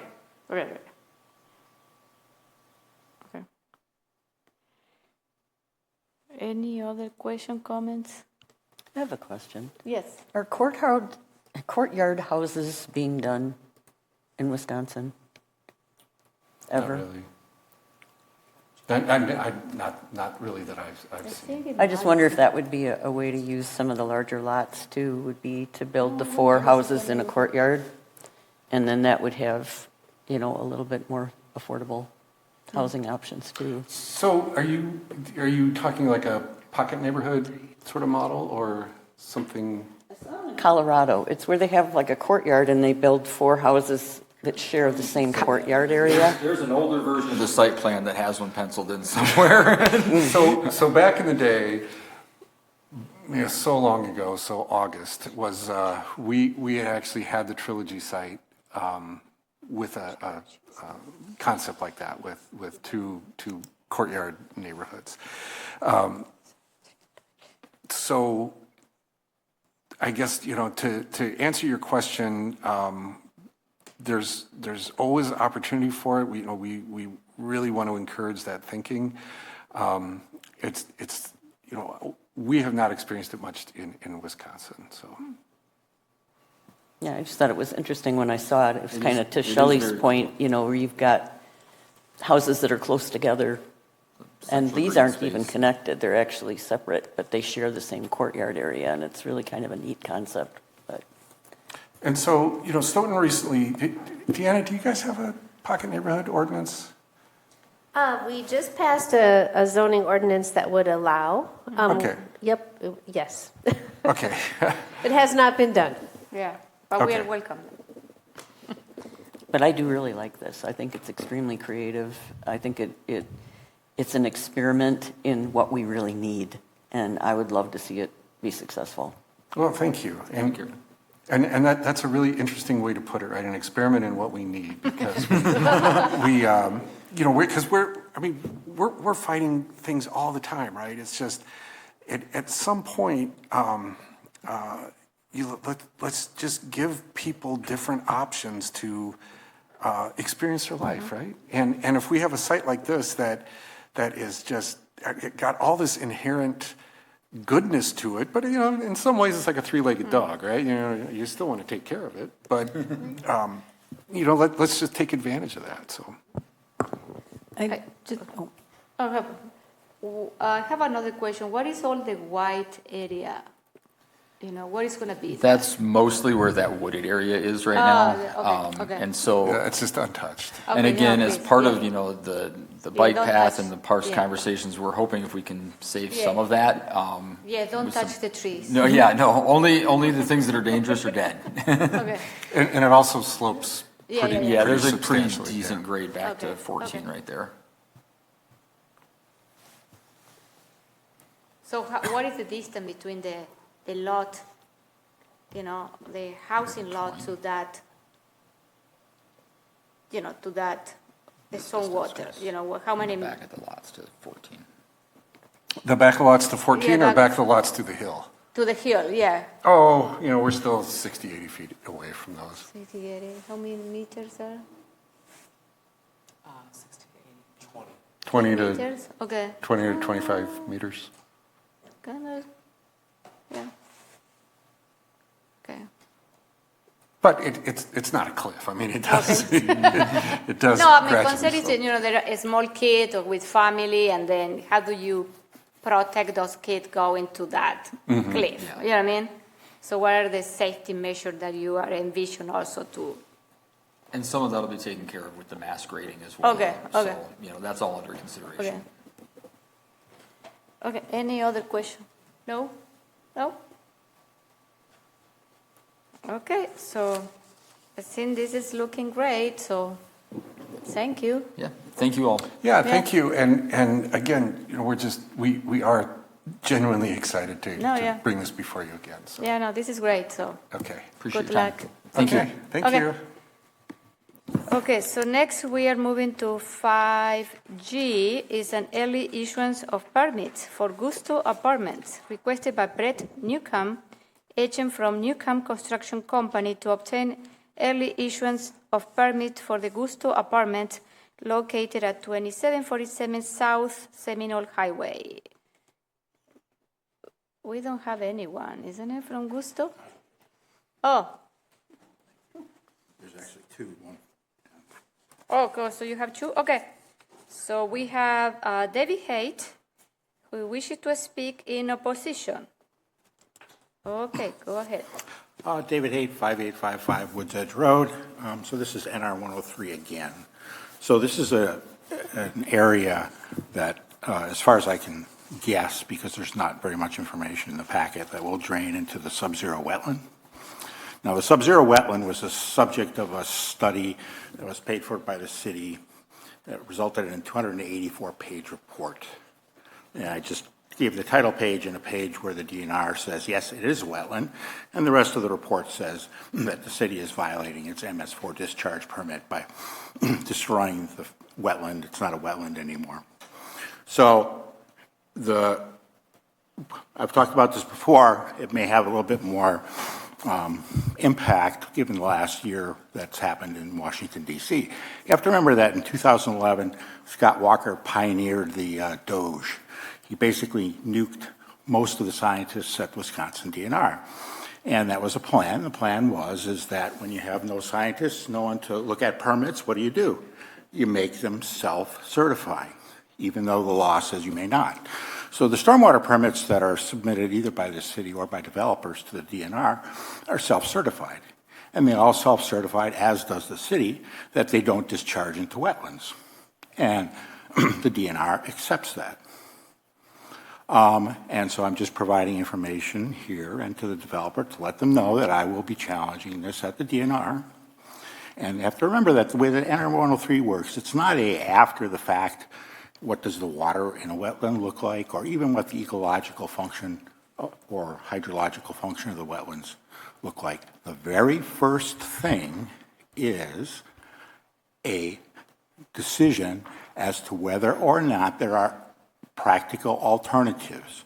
If you're going to discharge into a wetland, the first thing the DNR has to determine, is there a practical alternative to locate this somewhere else in the city?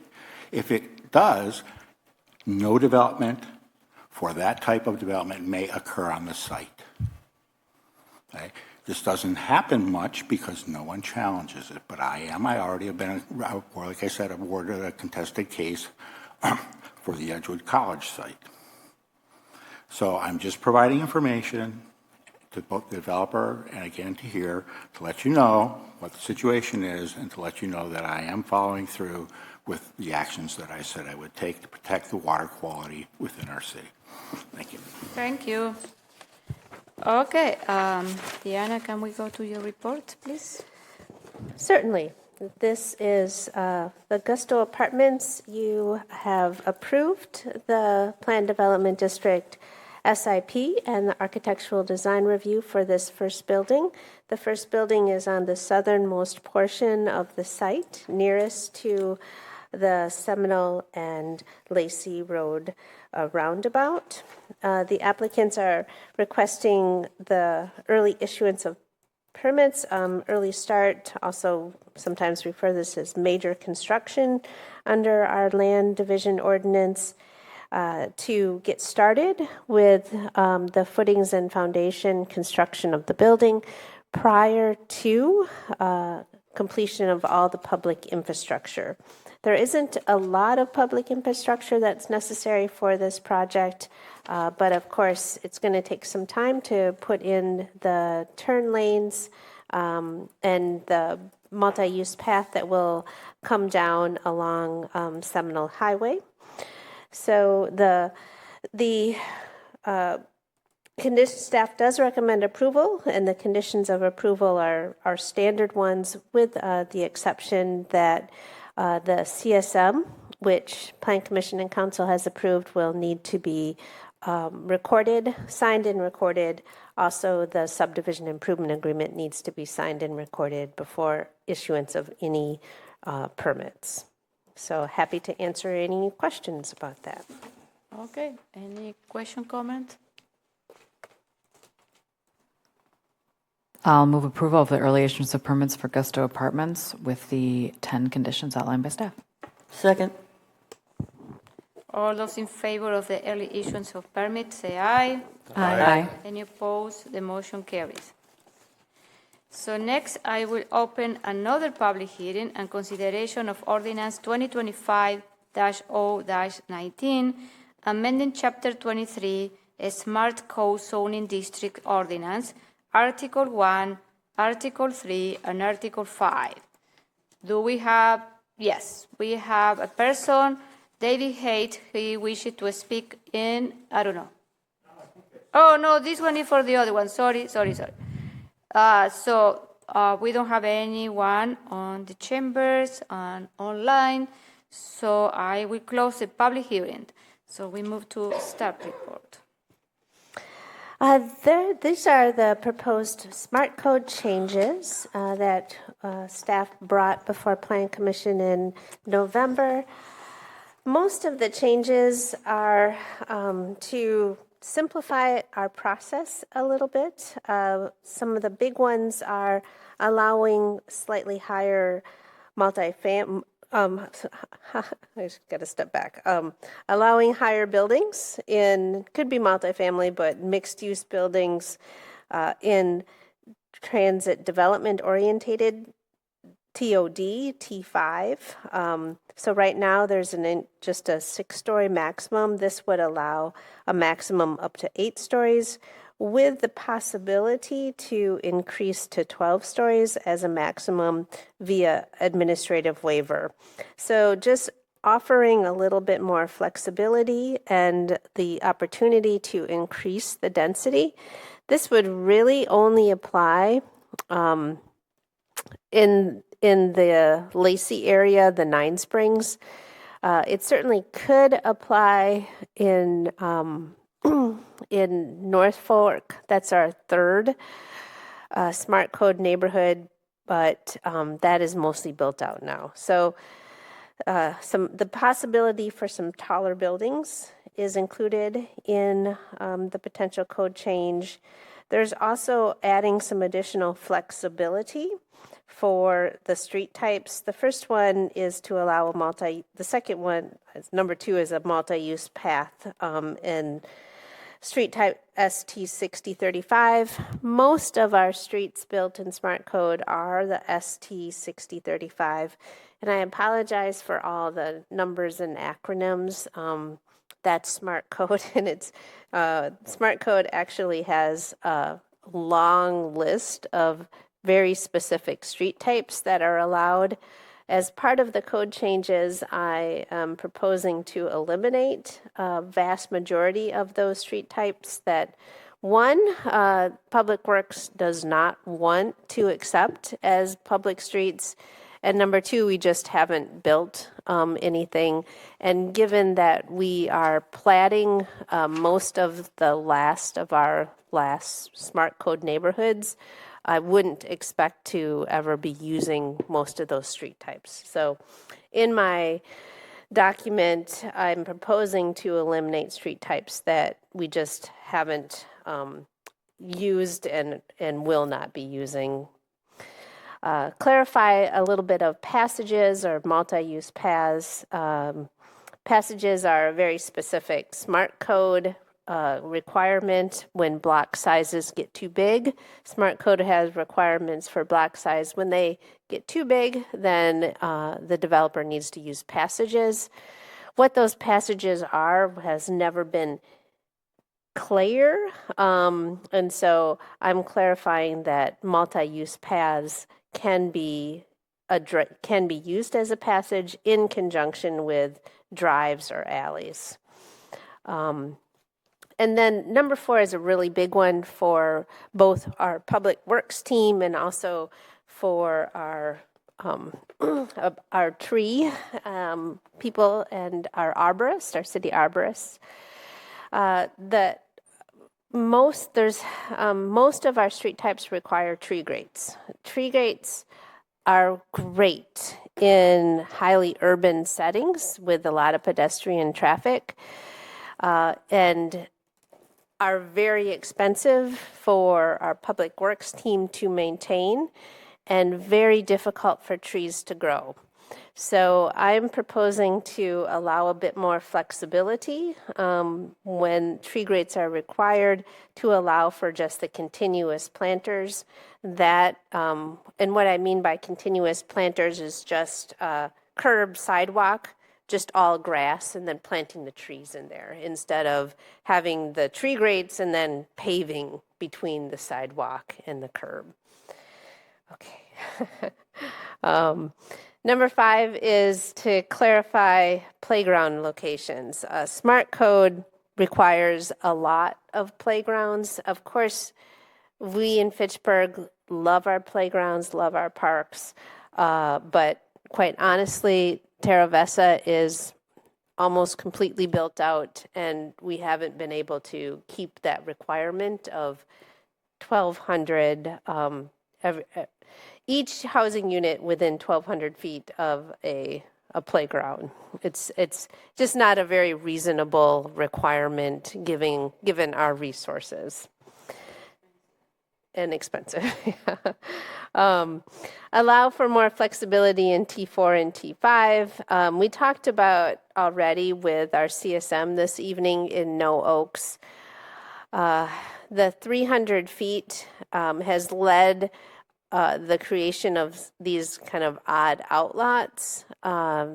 So I'm proposing to eliminate the odd outlots and allow more flexibility in the lot size. In my mind, that does not translate into big, ugly buildings. That just means that the buildings are going to have to be broken apart a little bit more and have some more articulation, which Smart Code is very friendly to do that and for those kinds of requirements. Number 8 is really, I think, Dan's. So when we're reviewing our Article 5 plans for our individual site plans, as you know, Terra Vesa has a lot of curved streets. You've seen a lot of curved streets in even No Oaks that we've looked at. That means that the setback requirements in Smart Code just doesn't work, right? The setback requirements are very stringent in Smart Code. And so we're always trying to jigger these situate these houses. And what this allows us is just to have a little bit more, allow some adjustments on these curved streets. And the builders will like us. That's all I will say. To have some more, to allow a little bit variation. Number 9 is to allow some, also the setbacks also the setback requirements in Smart Code are very stringent. So the front facade, the maximum, you have to have at least 60% of the building taking up 60% of the lot. And then you can only vary that facade by 18 inches, which is not very much in a very, very big building. So for our bigger buildings, we're proposing to allow a little bit more flexibility than just that 18 inches behind the primary setback and still count towards that frontage build out. And I apologize if this doesn't make any sense. I can show a picture. But this is just to make things a little bit easier as we go forward. Number 10 is just clarifying in special district number 1 that hospital medical clinic is allowable. You might recall that in Nine Springs, south of Lacey, south and east of Lacey. Much of those lands are owned by UW Hospitals and Meritor. And our code wasn't really just very clear that this will fit. So it's just kind of a clarification.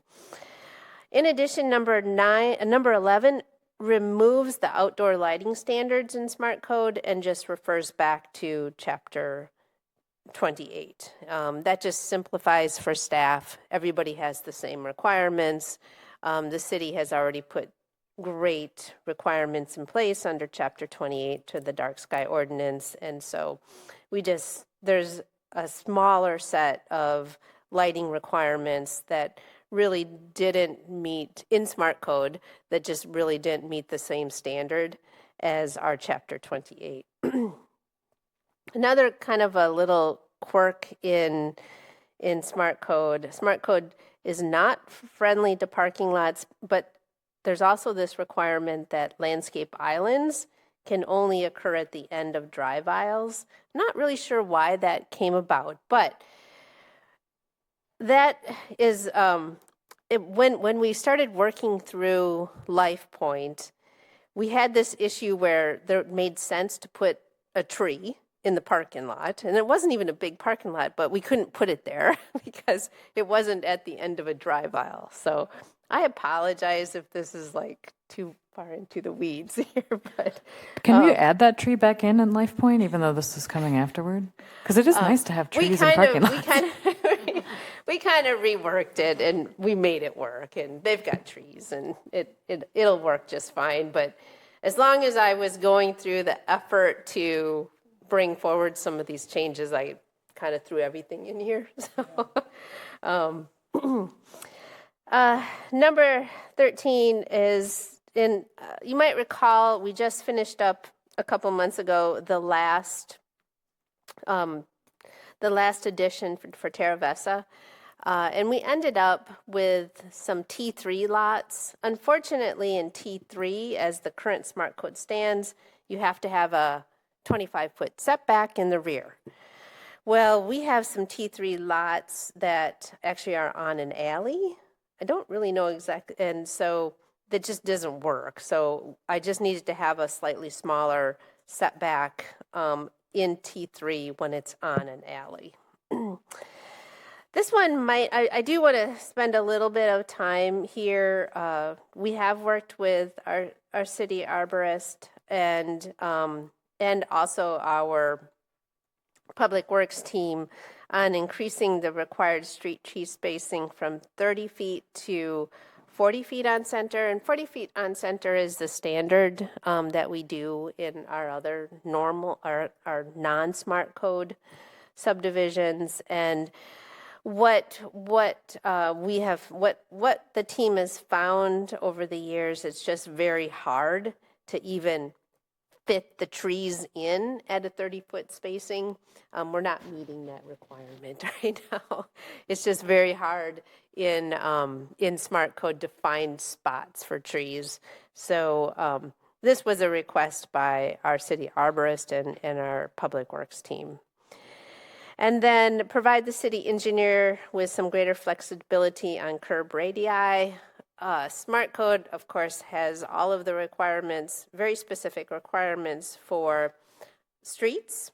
And sometimes they work for public works in terms of fire, EMS, garbage pickup, and sometimes it just isn't going to work on the size of the radii. So this just allows the city engineer to kind of make a determination of what that curb, how deep and how that curb should sit. Greater flexibility on the type and locations of streetlights. That's been a consistent kind of battle at times to just find the right spots for streetlights. So this just gives them a little bit more flexibility for the city engineer. And then clarify utility boxes and transformers. We do not allow in Smart Code those big utility boxes and transformers to be up at the sidewalk, right? And so we've generally been putting that on the plat, which is not a good place to do that. So now I'm just clarifying in Smart Code that we don't want those big utility boxes at the front of people's houses. So I got more stringent there. Go figure. And then removing, I mentioned already, removing some of those unused and unnecessary street types. And so that's, I apologize, it's kind of, this here? Yes, this. Yeah. Well, in Smart Code, I don't know, there's probably 15, 16 street types. And that means that the city engineer doesn't get to determine the right street. The developer can go in and kind of pick which one they think is the right street. So in summary, what you're looking, I'm going to get one, like ST 4522, we've used that one. And so this would be street is ST, 45 is the right-of-way width, 22 is the width of the pavement. And so this one is showing that it actually is on tree grates. You can see the little square. And then parking on one side. And actually, what this is also telling us, if it can be in T5 or T4, 45 feet right-of-way, pavement width 22 feet. This is actually one lane. This is a one-way street. And then the curb radius would be 15 feet, or I'm changing it. Right now it's 15 feet, but it would be 15 feet or as required by the engineer. The frontage types, I don't honestly know. I'd have to go back and look and see what each one of those codes mean. Walkway type, the 13 or 10-foot sidewalk, and then you can see the tree well or the tree grates. I was using the term tree grate.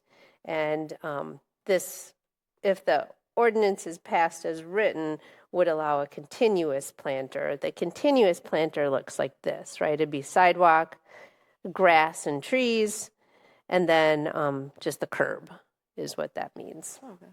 So then there's also some transportation, there's some codes up here too. SLM is shared use lane marking. BB, it'd be the bicycle boulevard. Those are the bicycle provisions. So that's Smart Code. Okay, so questions, comments? I have a question about number one. I think all of the rest of them make perfect sense to me. Yep. It just seems like a lot. That's a big lift for an administrative waiver to go from a 6-story building to a 12-story building without a public process. And after witnessing what just happened in Middleton with the corner where Imperial Gardens is, they wanted to exceed theirs and go to, I think, a 10 or 12-story building there, and it didn't pass. So I'm wondering, do we want to open that up? And I'm wondering what's driving this. So I can understand going from 6 to 8 stories, but 12 is a big building. And, part of the tenets of Smart Code is to make sure that everything is done in scale ratios. Like the building scales, everything is scaled to a human height, to a car height, to different buildings, and having the building sites progressively get taller and progressively get smaller or whatever, so that nothing looks out of place. So I'm worried about jumping by that many. And I'm wondering if, maybe part of the problem is that we never went to T6 because we never thought we would have anything as dense as T6. And T5 is our densest thing. And I wonder if maybe when we get into the zoning code rewrite, do we need to look at adding a T6? But I'm just wondering what's driving this. There isn't a certain project. But it could be a hotel. I think you bring up a good point, maybe it just needs to say that it would have to go to Plan Commission and Council approval. what I was trying to get at, that all the street frontages would be limited to the 6 stories, so that there'd have to be a setback to get us to, some sort of step back to get us to the 12-story maximum. What's behind that? I guess that's where I'm thinking, okay, so you got 6 stories at the street, and then you go up to 12. What's behind the 12-story on the other side? As in terms of the building? Yeah. Yeah.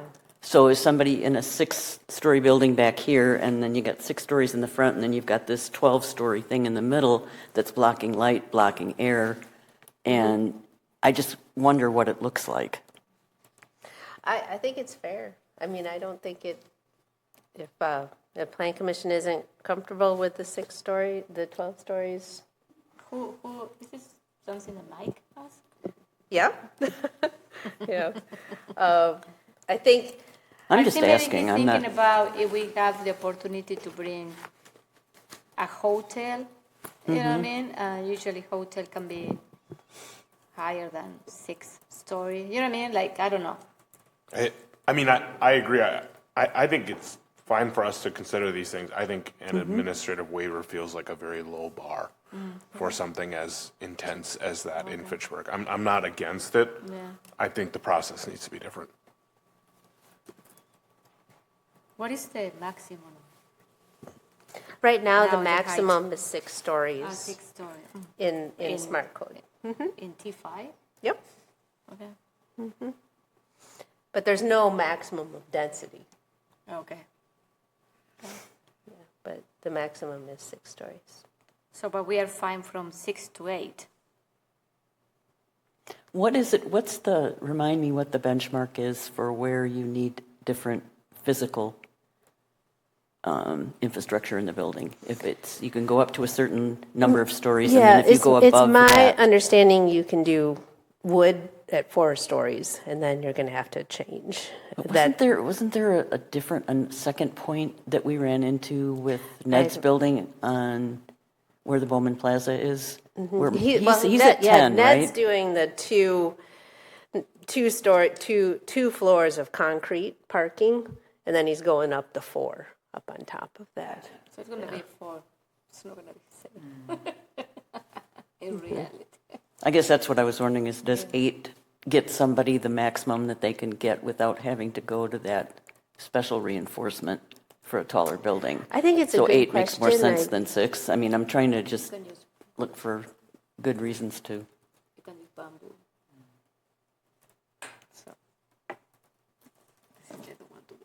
So Carol, is something you wanting to see something like administrative approval up to 8 and anything up to 12 would have to go through Well, Plan I Commission think and if Council? staff thinks that we need to increase the building height to 8 stories for a specific reason, I don't have a problem with that at all.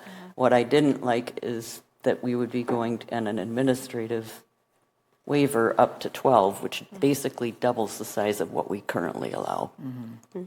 And that could be, it's Deanna's here now, but if she goes to, San Francisco to fix all their problems next week, it just seems pretty. It is. Josh said, it's kind of a. Well, I mean, if I don't hear any disagreement, so can we just change that administrative waiver or either remove it or, because I don't disagree that there should be some ability to go to 12, but it should pass through this body. So no disagreements from the body on that? Great. Okay, so how do we? So would it be administrative up to 8 or? Yes. And that would then be fine. between 8 and 12 would be plan and council? Needs council or plan, or, yeah. And or plan, I don't know. Wait, are we asking for I thought 8 is just what we're moving to kind of being. Okay, so it's just. The way that I wrote it was taking from 6 stories to an 8 stories maximum, and then. Yeah. But if you're more it's up to you. If you're more comfortable just leaving it at the 6 stories, we could do 6 stories and then admin to 8 stories, and then. I'd say just keep it simple and 8 with this body or council for 12. Yeah, I agree with. I like the 8. I like the 6 stories maximum at the front. I mean, honestly, it's just the last sentence that I think we seem to have issue with, which it just needs to move to, an increase to 12 stories maximum would need council and commission approval. So between 9 and 12. And what's Right. Yes. the mechanism would it be plan commission only, or would it be plan and council? Because there are tons of things that we see that the council doesn't see. Obviously, it's referred to council for reference, but I don't know the answer. I'm just curious. Is I that don't know what something the we'd want to do a equivalent- public hearing for? I mean, I guess that's another question. Yeah. I mean, how do you get around that? Is it a conditional We need to use? streamline the Yeah, process here. You know what's what I mean? what is the thing Yeah. that we would be doing? Right. Like Right. that would, I mean, we can. ADR, or you don't really do ADR though with. Well, yes, so Would be I think closest. that's probably the better way to do it. In the special district zones, we bring you the ADR. And so what we could do is, keep it, well, depending what you want to do, keep it at 6 or 8 stories to the maximum, and then anything taller than the 6 or 8 stories up to 12 would require administrative, or would require architectural design review. I'm in favor of that, yeah. Yeah, I guess, and we can write it in there if you want it to go to council. That's, I don't think it has to go to council. I just want to clarify, like, what is the equivalent process so that we're very specific about what we're doing So we here. are doing ADR So if it's an ADR, it would just go to plan. And it'd from be 9 to 12. And the ADRs are always referred to council just for reference, like I the was just gonna consent say, agenda. yeah, that's good. So, yeah, Yeah. they should. They read the packet, so. Okay, so we are going to keep the first sentence. I'm fine with the second too. I like the limiting street frontage to a 6-story maximum, and then I would say the third one change to ADR would be required to increase to 12 stories maximum. I'll have to, what you're Yeah, looking you at need here is to just the memo. yeah. I'll have to rewrite in the code a little bit, but just so I'm clear, we'll do ADR between 9 and then up to 12. Yeah, But 9 we'll, up to 12. yep. Let's do the math. 9 to 12, yeah. I like the numbers. Easy. And then you'll put this as an amendment in the referral sheet for the council packet? Okay. I will. Okay. Do we need a decision on this then, or is that all, that feedback is all you need on this because it's a memo? Well, you'll all have to make a motion and do Yeah, a and you have to vote. explain how to do that. Yeah, Okay. but I'll have Sorry, to. in a future meeting, not right now. So what are you looking for in this meeting on this, on 5H? Here? Is there a motion to be made? Okay, so Oh, you are, okay. Yeah. I'll move approval of ordinance 2025-0-18 with, or sorry, reading the wrong, yes. Yeah, you got it. With all conditions as stated, except for the change to condition 1 as discussed. Second. Okay. So you know what we discussed. I do. All those in favor of ordinance 2025-0-19 with change in number 18?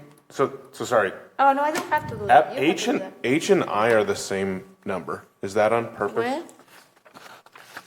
25-0-18. Yeah, that's right.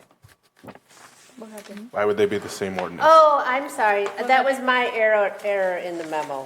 What? Yeah. Okay. I have the wrong title in the memo. The memo is wrong. The agenda is correct. Sorry, so I'm looking at the memo. So that Yeah, you made the correct motion. I'm saying it right? Okay. Yeah, you made the correct motion. Okay. So moved and Carol seconded. Okay, all those in favor of ordinance 2025-0-18 with changes as discussed in item number 1, say aye. Aye. Any opposed? The motion carries. Okay. So next, we are moving to item 5I. It's a comprehensive plan request for proposal. This is a discussion only. And Brad Sipper, he's going to be leading the discussion. Oh, no, and we have first before, Brad, 1 second. We have David Haight. He wishes to speak in, I don't know if you're opposition, in support. You're going to provide information, okay? Okay. Thank you. Okay, this is for you. Oh, what is this? What do you have? This is the code. David Haight, 5855 Woods Edge Road.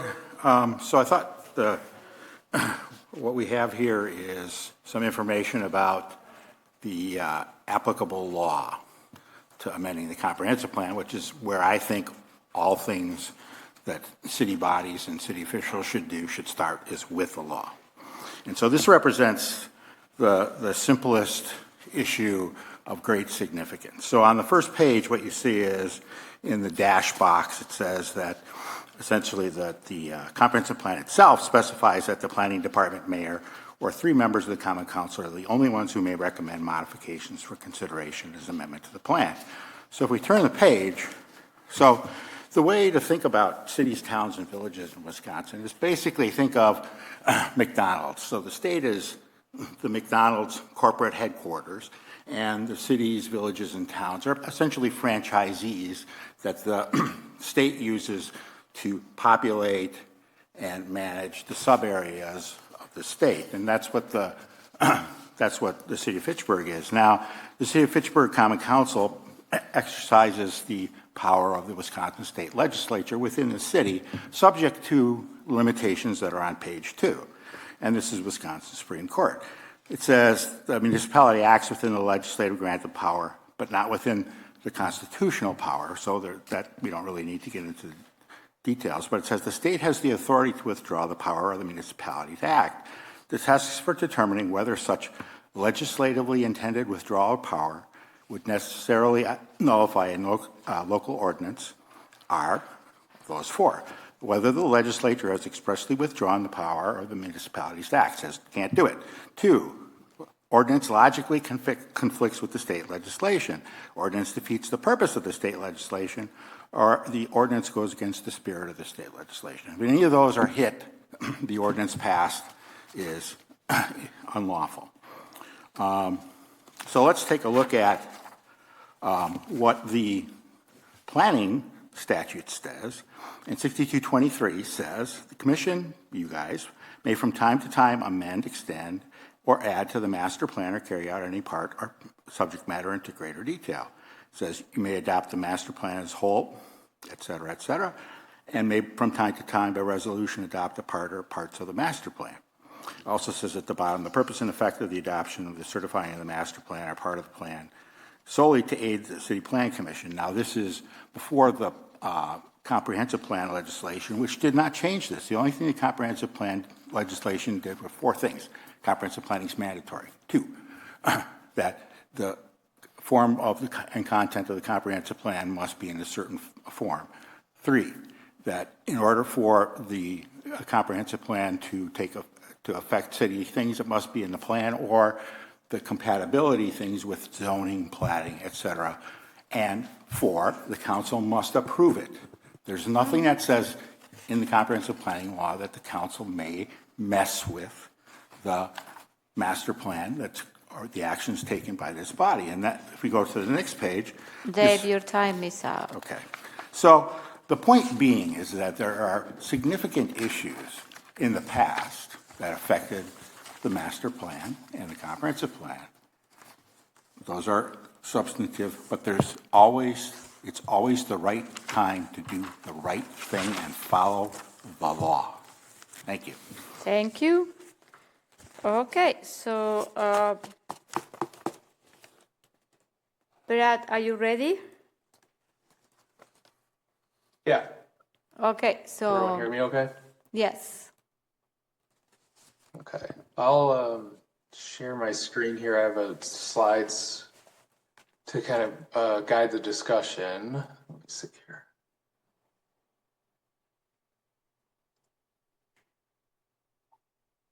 Just give me a second.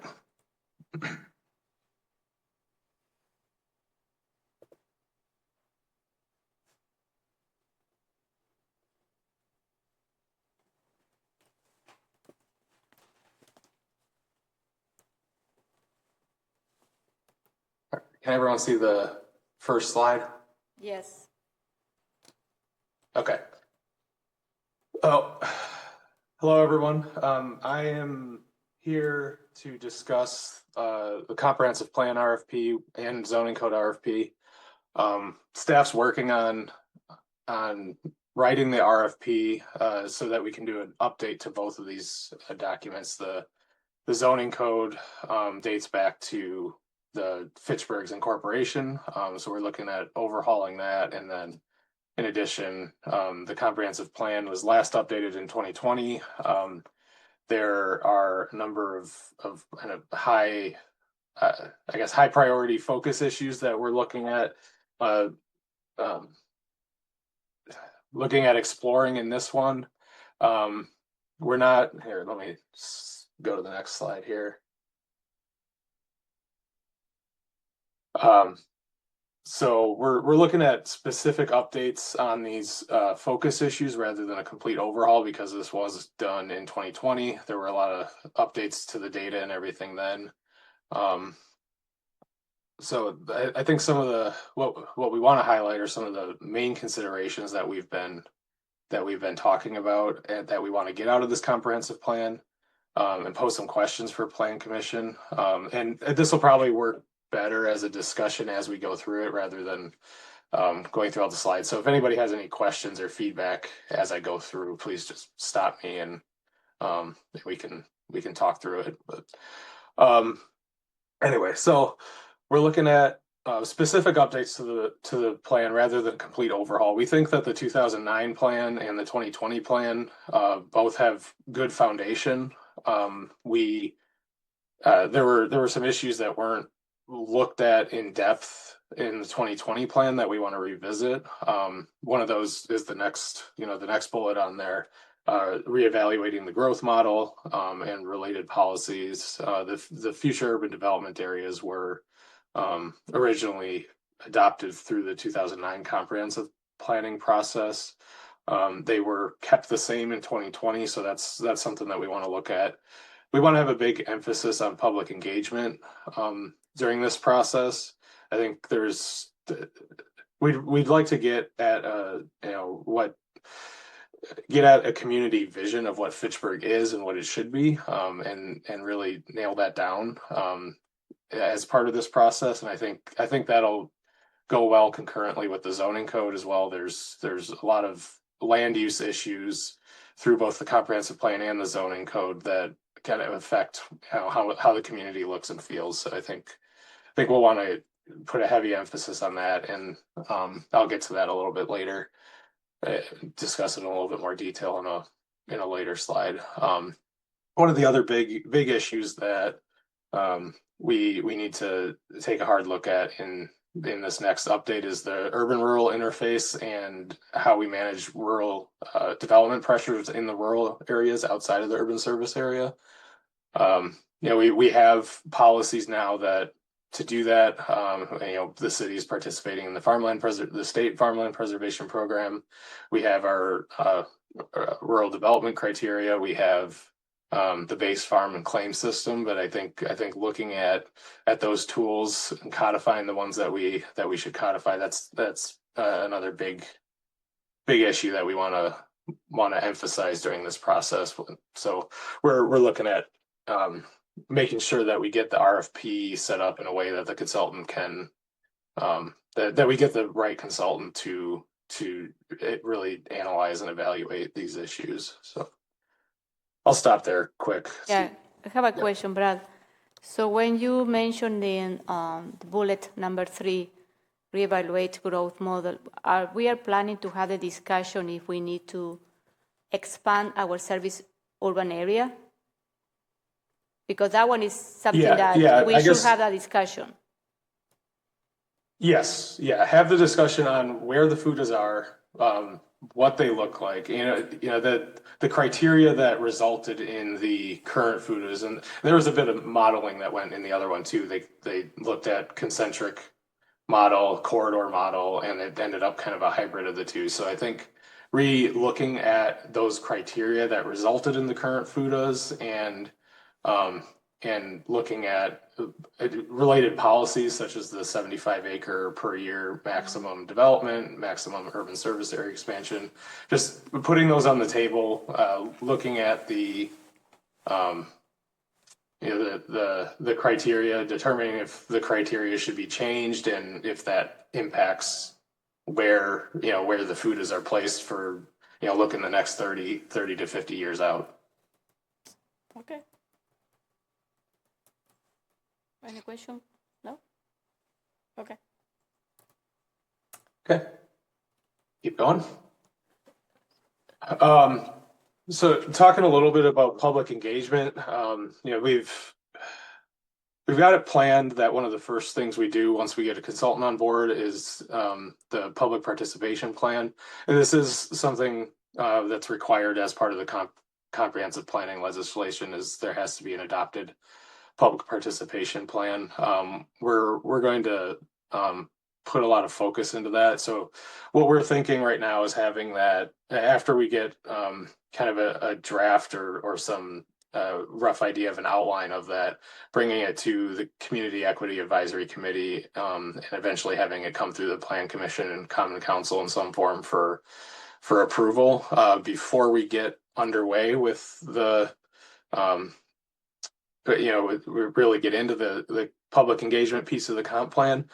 We're hoping to have a consultant on board and the public participation plan completed in a way that most of the public engagement could be done throughout the spring, summer, and fall when there's more community events that we can get out to. I think one of the things we've been talking about is how do we get participation from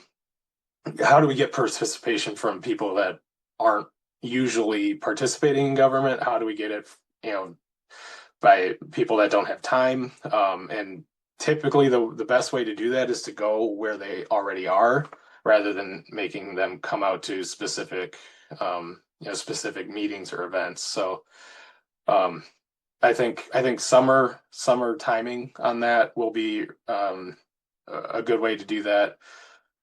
A few of the other things that we've talked about are maybe concentrating our open houses or whatever type of meetings we have on specific subjects. Because the comp plan is so comprehensive, it's a little hard for many, if not most people, to wrap their head around what it really means to them for their day-to-day life. So, how can we boil that down into questions and feedback that we can get, that we can actually use to create a better plan that reflects the vision of the community in Fitchburg.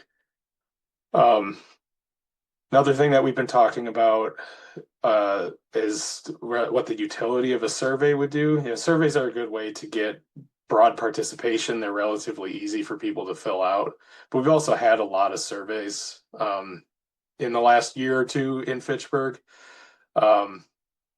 So we're kind of questioning, what is the role of a survey? Should we do one? And what kind of questions should we ask to use people's time wisely? And how do we get the word out about it? Do we do direct mailings, post them up at events? So a lot of these are questions that we're planning on posing to the consultant to see what kind of proposals they send to us that based on their experience doing these in other communities, what has worked well given these conditions. I think web-based engagement is going to be a big one. I've been exploring platforms that you can use to encourage the public to provide feedback on documents. I think website design will be important. With the neighborhood plans as an example, we use the city's website. It's the web page was built into the planning web page. It worked, but I can't say it was terribly easy to use. You have to scroll through a lot of the page to find the documents. So I'm hoping that we can get something that is a bit more user friendly for the comp plan. And then we've talked about also having a document or a final product that goes beyond the traditional PDF and printable document. There have been communities that do a web-based comp plan where it's not like a PDF that you view on the web, but it's actually hosted on a website, and it gives you an easier way to explore kind of the main points of the comp plan. What are the main goals and visions through a user-friendly web. So that's another thing that we've been exploring that I think we'd like to look into. That was a lot. I didn't pause to give anybody a chance to ask questions, so I'll stop there. I do have something. Since urban rural visioning is going to be a crucial part of the plan update, and you do want the public participation plan to be approved by certain bodies, I wonder if Rural and Ag Affairs should have, the committee should have some approval or something as to the public participation plan, because I think they also represent a lot of constituents who are not always easy to engage with in terms of, how we engage. Mm-hmm.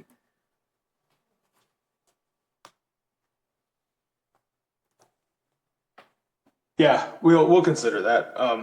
I think which committees we go to for the public engagement,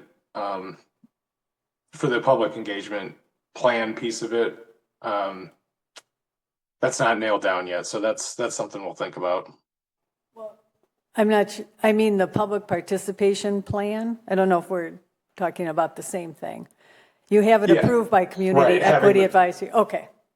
That's what I was referring to. Yeah, and the ag and rural component, like the committee will definitely be part of the process. So I think what you're asking, correct me if I'm wrong, is whether the actual public participation plan should be approved by them as part of the chain of approvals, right? Right. Yeah, okay. Yeah, well, we can consider that. I want to make sure that we use the committee's time wisely. And this is just a in general comment. Ag and rural could be a good one. We want to make sure that we're not bringing it to 7 or 10 different committees just for the public participation plan. But I think you're right that they could have some insight into specifically what sort of public participation, public engagement events would be best to get at those the rural and agricultural issues that I mentioned a little earlier. So good point. Yeah, I think whether or not the plan is approved in official motion, I think matters less than the fact that they might be able to provide some insight. So a discussion might be really worthwhile to figure out what that public participation could be. Overall, I like this. I think that you're thinking through things in the right way. Depending on how specific you want to get and how much engagement you want to get, you can also consider things what we don't typically talk about, like knocking on doors, making phone calls, texting, things that would be a higher level of work. Although texting is actually pretty easy nowadays, but that would be a way to really get in front of people directly and have real face-to-face conversations. So just something to consider as put on the list as an ad. And also if we have the neighborhood navigators, they can also help with in the HNI neighborhood. Yeah, we can kind of talk about that. They could offer some support, but their primary purpose is always the early childhood zones. Yeah, but they can, if we are providing survey, we can, we have printed survey, they can, distribute those surveys in those neighborhoods. I don't know why, Yeah.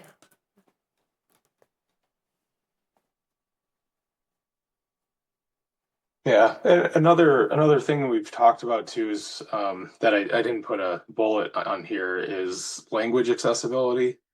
I think at a minimum, we're looking to have documents available in Spanish. Anything that's public facing that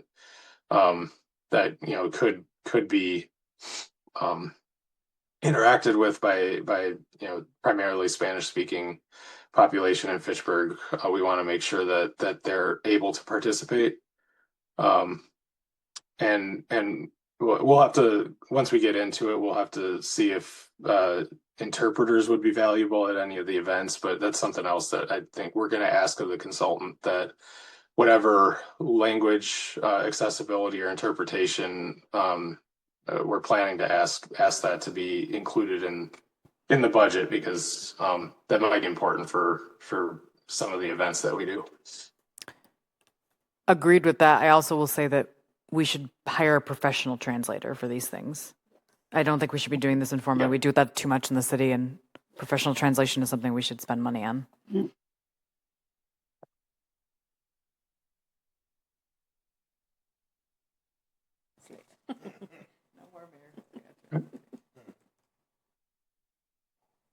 It's another role. All right, so a little bit about the structure and sorry. Did you have a question? No, go ahead. Okay. It's a little bit about the structure and process. This is another thing that we've been talking about a lot. We've been trying to figure out what a good alternative to having a steering committee, like a kind of a steering committee that's guiding the whole process on this. Again, I mentioned that the comprehensive plan is so comprehensive that it gets a bit hard to get into the details on things, but it it has the 9 required elements. We're going to be talking in detail about housing and land use and transportation. So one of the ways to look at this that we've been throwing around is, and this is another thing we're going to ask of the consultant for, what sort of things could they propose that have worked in other communities. But one of the options that we've been talking about a lot is using the Plan Commission for a high level guidance, on process, or which groups we pull into it, which working groups we have, but then doing the bulk of the subject area work with specific working groups. We have a lot of city committees that a lot of them have very specific focus. So utilizing those committees, I think, could be beneficial to the process where it's appropriate. We have, like, just as an example, we have TTC. I think utilizing the expertise and interest of the citizen members, the elected officials that are put on those committees, I think that could be a good way of kind of having these working groups that dive into the subject specific things and then bringing the high level updates back to Plan Commission. I think that's a piece that I'm really interested in the Plan Commission members' thoughts on how we do this. I think there's going to be a desire to bring in other community leaders at some point, whether we do that as part of the working groups. I'm not sure, but I think that'll be important. Maybe we do developer focus group or neighborhood focus groups in each district or something. That's another thing that we're kind of tossing around how best to do that. But this plan's going to have a high level of staff involvement, so that's something that we need to keep in mind too. This could go well. This could go in concert with using the committees as subject area working groups. Those committees have the staff that are also expert in those subject areas. So, those meetings are already happening. This could be a good way to minimize the additional burden on the already overburdened staff in many cases. So, it's just a few ways that we were thinking of doing that kind of what we're leaning towards now. Any feedback or ideas on this would be appreciated. Yeah, I have some feedback on that. So you're saying that we should, instead of having working group, we should use the commissions, But also my concern is that if we do that, we are not including people that maybe there are more people in the community with expertise you know, to provide feedback in this process. So that one is my concern. What I have envisioned is that maybe to have a steering committee to have working groups with a mix of people that, you know, expert that in each group that beyond the members that they are part of our commissions, because otherwise, the idea is to bring other perspective, other idea, and include more people in this process. So this is my concern about utilizing existing city committees as a working groups. Yeah, that's a good point. That was something that we were thinking of as well.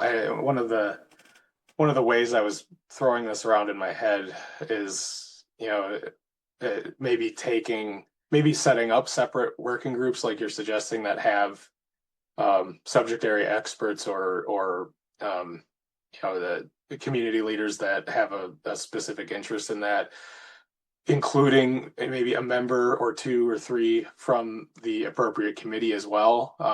I think, you know, if let's say the council member and one or two of the citizen members of the committee, and, you know, maybe two or three, you know, just throwing numbers out there, but two or three of the community experts or whatever you want to call them, community representatives, so that we have a connection to the committees. We get a bit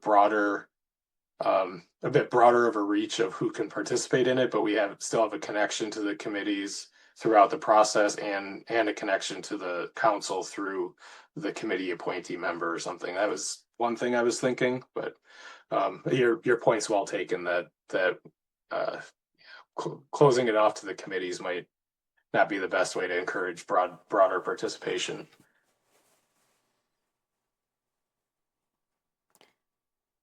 When you mention bringing other community leaders, can you give us an example of who are those community leaders? They are leaders on what? Well, yeah, I don't know that I have a concrete example here, but let's use a housing as an example. If we have a housing working group, you know, there's the Housing Advisory Committee, the subcommittee of CETA. So those, you know, there's community leaders in there, but there would be people that are working in that space within Fitchburg that could be interested in participating but aren't on that committee. So I guess, you know, if it's a developer or something that has a big interest in missing middle housing or has a big interest in just working with Fitchburg on what the future of housing vision and goals is. That's kind of what I'm thinking of as community leaders. I don't have anybody specific in mind for any of those. I don't know what the groups would be yet, but does that make sense?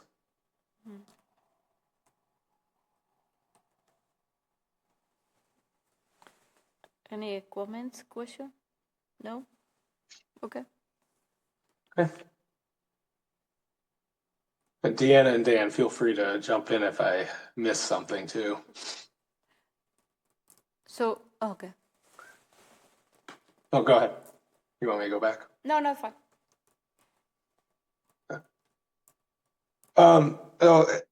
As I mentioned at the beginning, the growth modeling, the future urban development areas, this is one of the topics that we've been talking about a lot, and I think is going to be a big focus of the comp plan update.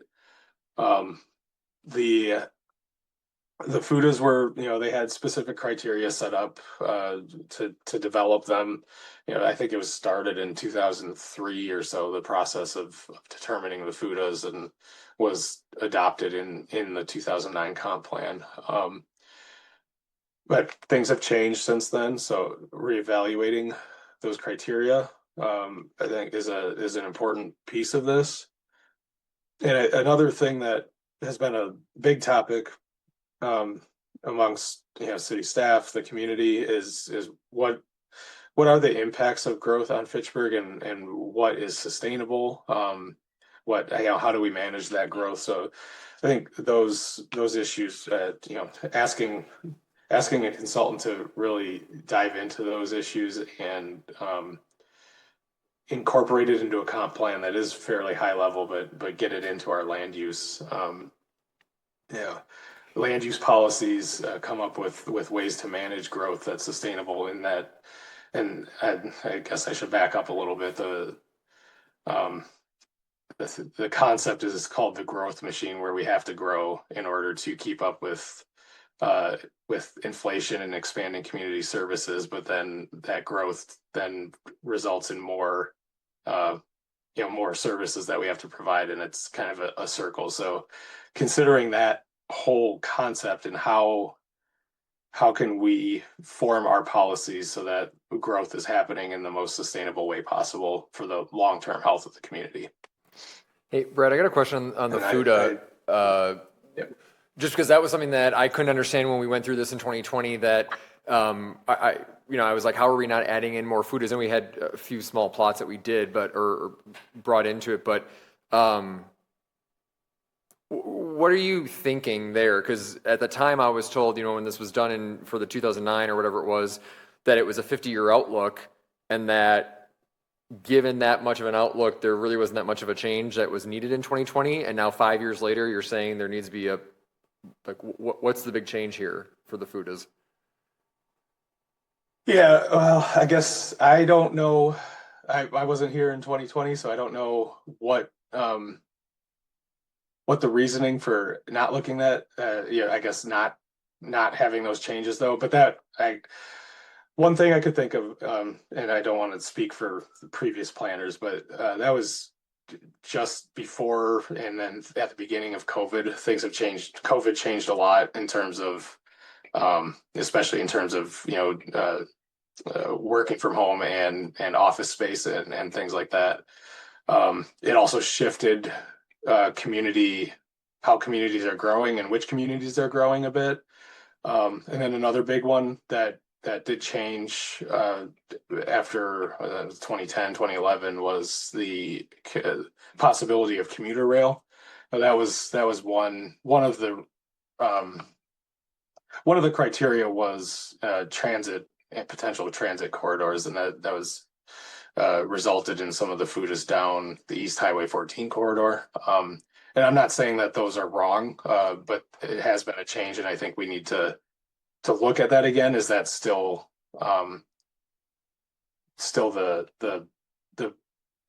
does that still meet the criteria that we'd be looking at? Couple other things. Okay. Oh, go ahead. The other thing I would like to add, Stephen, is that we need to look at the regional growth of the county, and then there is a lot of population projection for the next 20 years, that how this county is going to grow. We are expecting, what is it this morning? Like 100,000 people more coming or more? 300,000? Yeah. So, and the other thing is we need to look, I think we need to be prepared if, our city in the future, in the next 10 or 20 years, we are going to have absorbed that, increase in population growth. We need to have a plan, and prepare the infrastructure and the resources. And I think we need to have a discussion about if we need to create other FUTAs. We need to have a discussion. Yeah, because, and that, because of that, I mean.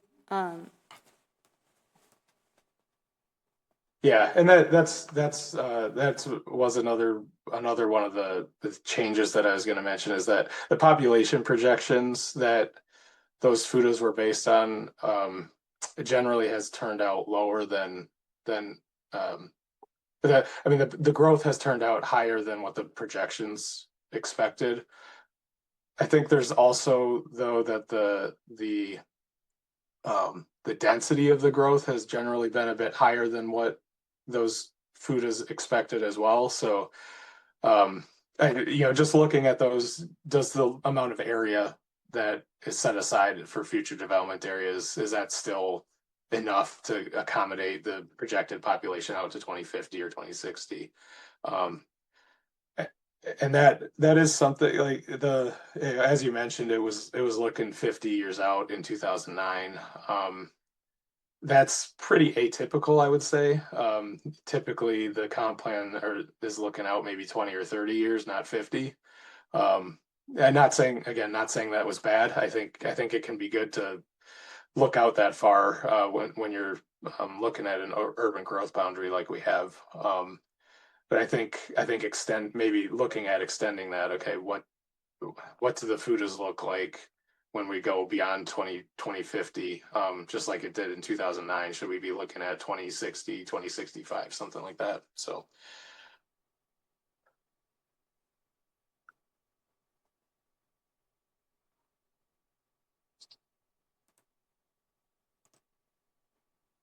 Keep her moving. It's getting late.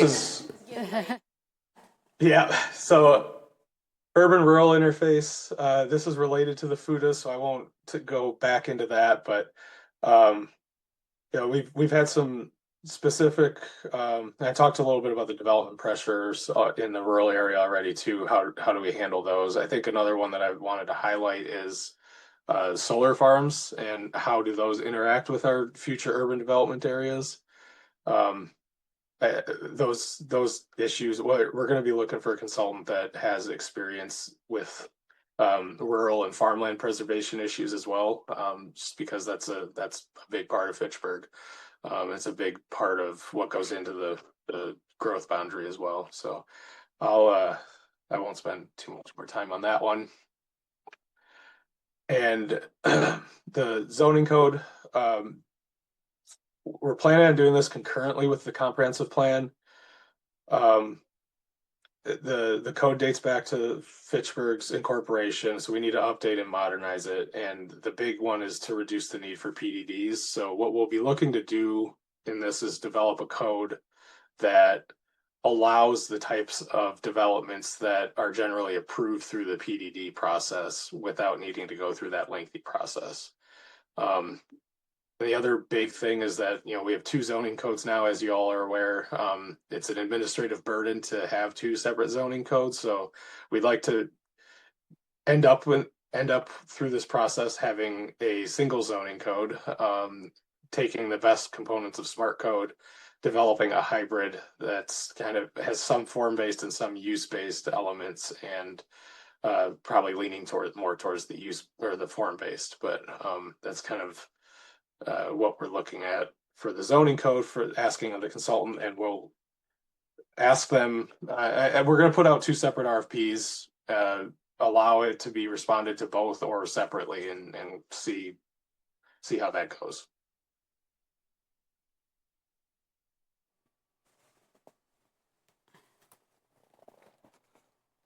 Any comments about that one? I feel pretty strongly that it's an administrative burden for a staff our size to have 2 zoning codes. I think we've all learned a lot with Smart Code. I think it's positioned us very well to develop more of a hybrid that gets us that moves us in the direction of high quality urban development without the extra administrative burdens. Okay, but I don't understand, because one of the things about smart code is that the process is faster. You know what I mean? Because of that. So staff approval. It doesn't have to come to plan and then to council, and then we spend months and months. So if we are going back to that, we are gonna put more delay. I think where there's one spot that really shortens the timeline with Smart Code, and that is the ADR. That's the site plan review. And of course, then they don't have to go through the zoning process, right? All of our big projects outside of Smart Code goes through PDD. And if we eliminate that PDD step, will save us a lot of time. I would like Plan Commission to consider allowing so the new zoning code will do something that we don't have right now. And this is where you are all going to have to really help us through this process. But what smart code does is as you saw, there's very specific requirements. With our current ADR process, we don't have those specific requirements, right? It's very loose. It's just whatever kind of. I would like Plan Commission to consider not reviewing all of the ADRs once we have a new zoning code in place that specifies, what the expectations with materials and lighting, that it just becomes a staff review. So I think some of the ADRs could come off Plan Commission's plate if it's just a very standard process. And if you just even look at your agenda tonight, if we took off the PDDs. No, yeah, we agree with that. Yeah. We agree with that. Yeah. That one we agree. I am still about the smart code, To focus on the RFP, though, I mean, like, the RFP is not going to say we're developing a hybrid form of smart code and Euclidean zoning or whatever. It's just that we just think that you think that's the likely result, but I'm encouraged. Oh, it's going to be one of the recommendations. Yeah. Well, I guess it depends on how you word, because obviously we're going to take a look at that. I think the issue too with smart code, we're not going to have another smart code neighborhood unless there's a developer who wants to step up to the plate and take it on. But what about future urban areas? I mean, I guess I wasn't here, but the perfect example would have been Highfield Reserve. Why didn't they go? Yeah, smart exactly. code? Yeah. But this is what it says. There are going to be other opportunity to develop future neighborhood using a smart code. I think we need to keep it on, alive. Well, and I think part of the appeal aren't the parkland fees quite a bit lower? Significantly. Right, so what happens to that then? Well, I think we need to do a relook at our park fees. It's going to have to be a separate process than this process. But yeah, the park fees are a challenge. But I think that's going to have to be a separate process. For multifamily, I think the park fees are significantly less. For single family, they edge up a little higher in smart code. Sorry, Brad, go ahead. And those are the kinds of things that I think would be good to work through. Those are all good points, and I think the process of developing the new zoning code, we can bring in the parts of smart code that are working well, be it the approval process or the park fee structure. I think those are all things that we need to work through with the zoning code. That will be part of the process. Okay, I have a question. So because I am still confused, do you want to get rid of a smart code? This is what you want to do? What I would like to do is take the best of smart code and put it into the new code. So we are not going to use a Euclidean code anymore? Right. What type of code are we going to have a hybrid? Yep. It would be kind of a mix, more on the form-based code. It will look similar to smart code. It will look similar to smart code, but not have all the complexity smart code. I would like to see it to believe it. I don't know. Understandable. Understandable. I'm just for any community to be managing two zoning codes is highly unusual. But the other thing that we are very proud as a community is to have a smart code, because we were the first municipality in Wisconsin to implement this. That's true. And how popular is it across the state? Being the first doesn't necessarily mean it was right. I get that. I mean, I've heard the same thing, right? Fitchburg was the first to do it, but I mean, is it something that has actually caught on and that most other municipalities use?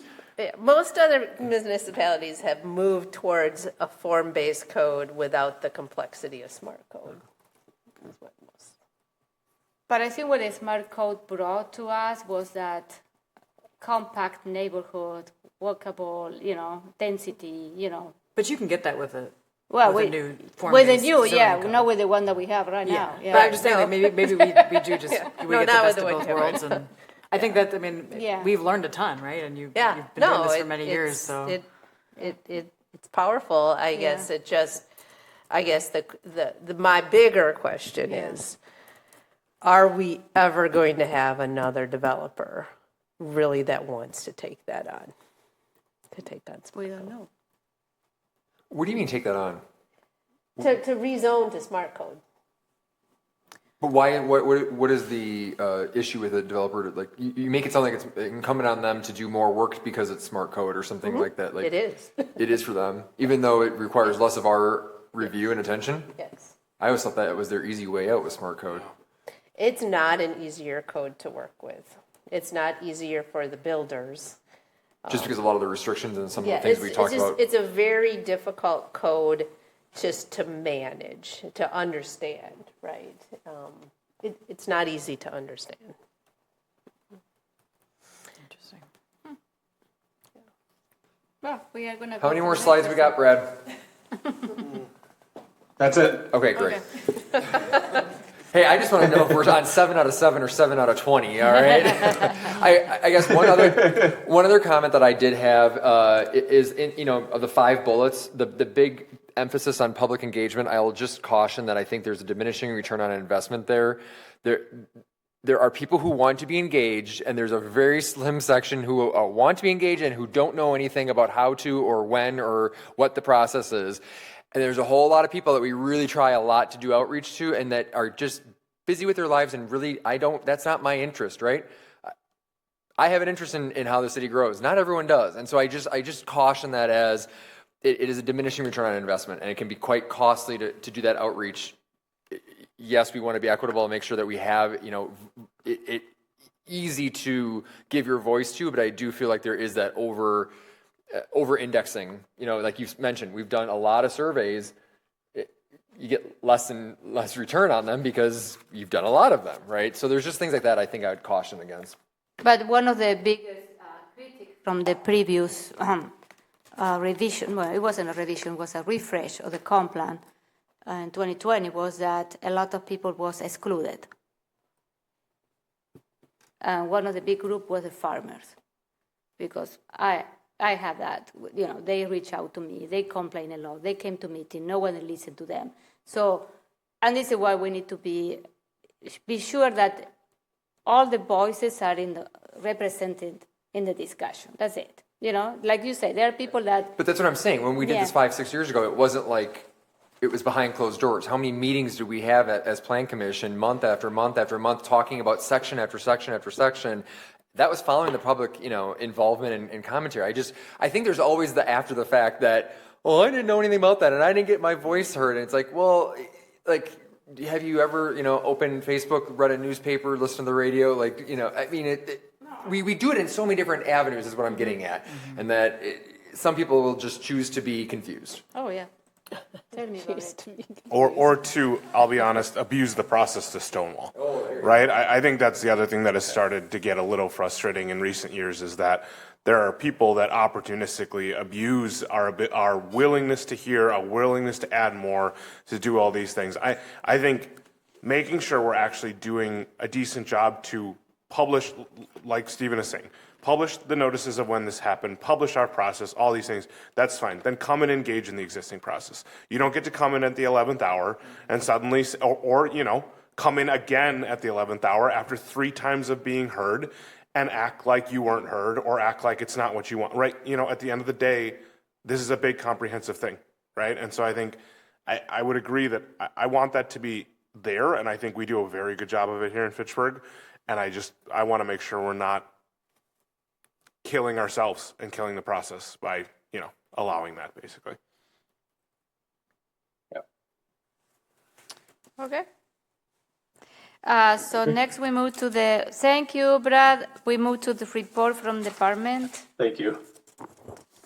Anything that you need to add? Oh, when is the RFP is going to be out? Early January, early to mid-January. And then for how long? A month. A month. Okay. Let's try to find companies that are local, Wisconsin one. Okay. I don't know. I like to invest locally. Okay. So anything else you want to add? Nothing else from the department. Okay. So what about the Agricultural and Rural Affairs Committee report? No? Okay. And TTC? We did not meet this month. Okay. Announcement. So I want to say thank you to Zach Billings for he's not here tonight, but he had to resign for the commission because he's moving out of the city. So I want to say, Zach, thank you very much for all your service for the last 6 years in the Plan Commission, and I wish you the best in your new journey, to you and Sarah. Any other announcement? Okay, happy holiday, people. See you next year. I'll move to adjourn. Second. All those in favor of adjourning the meeting, say aye. Aye. Any opposed? The motion carried. Good night.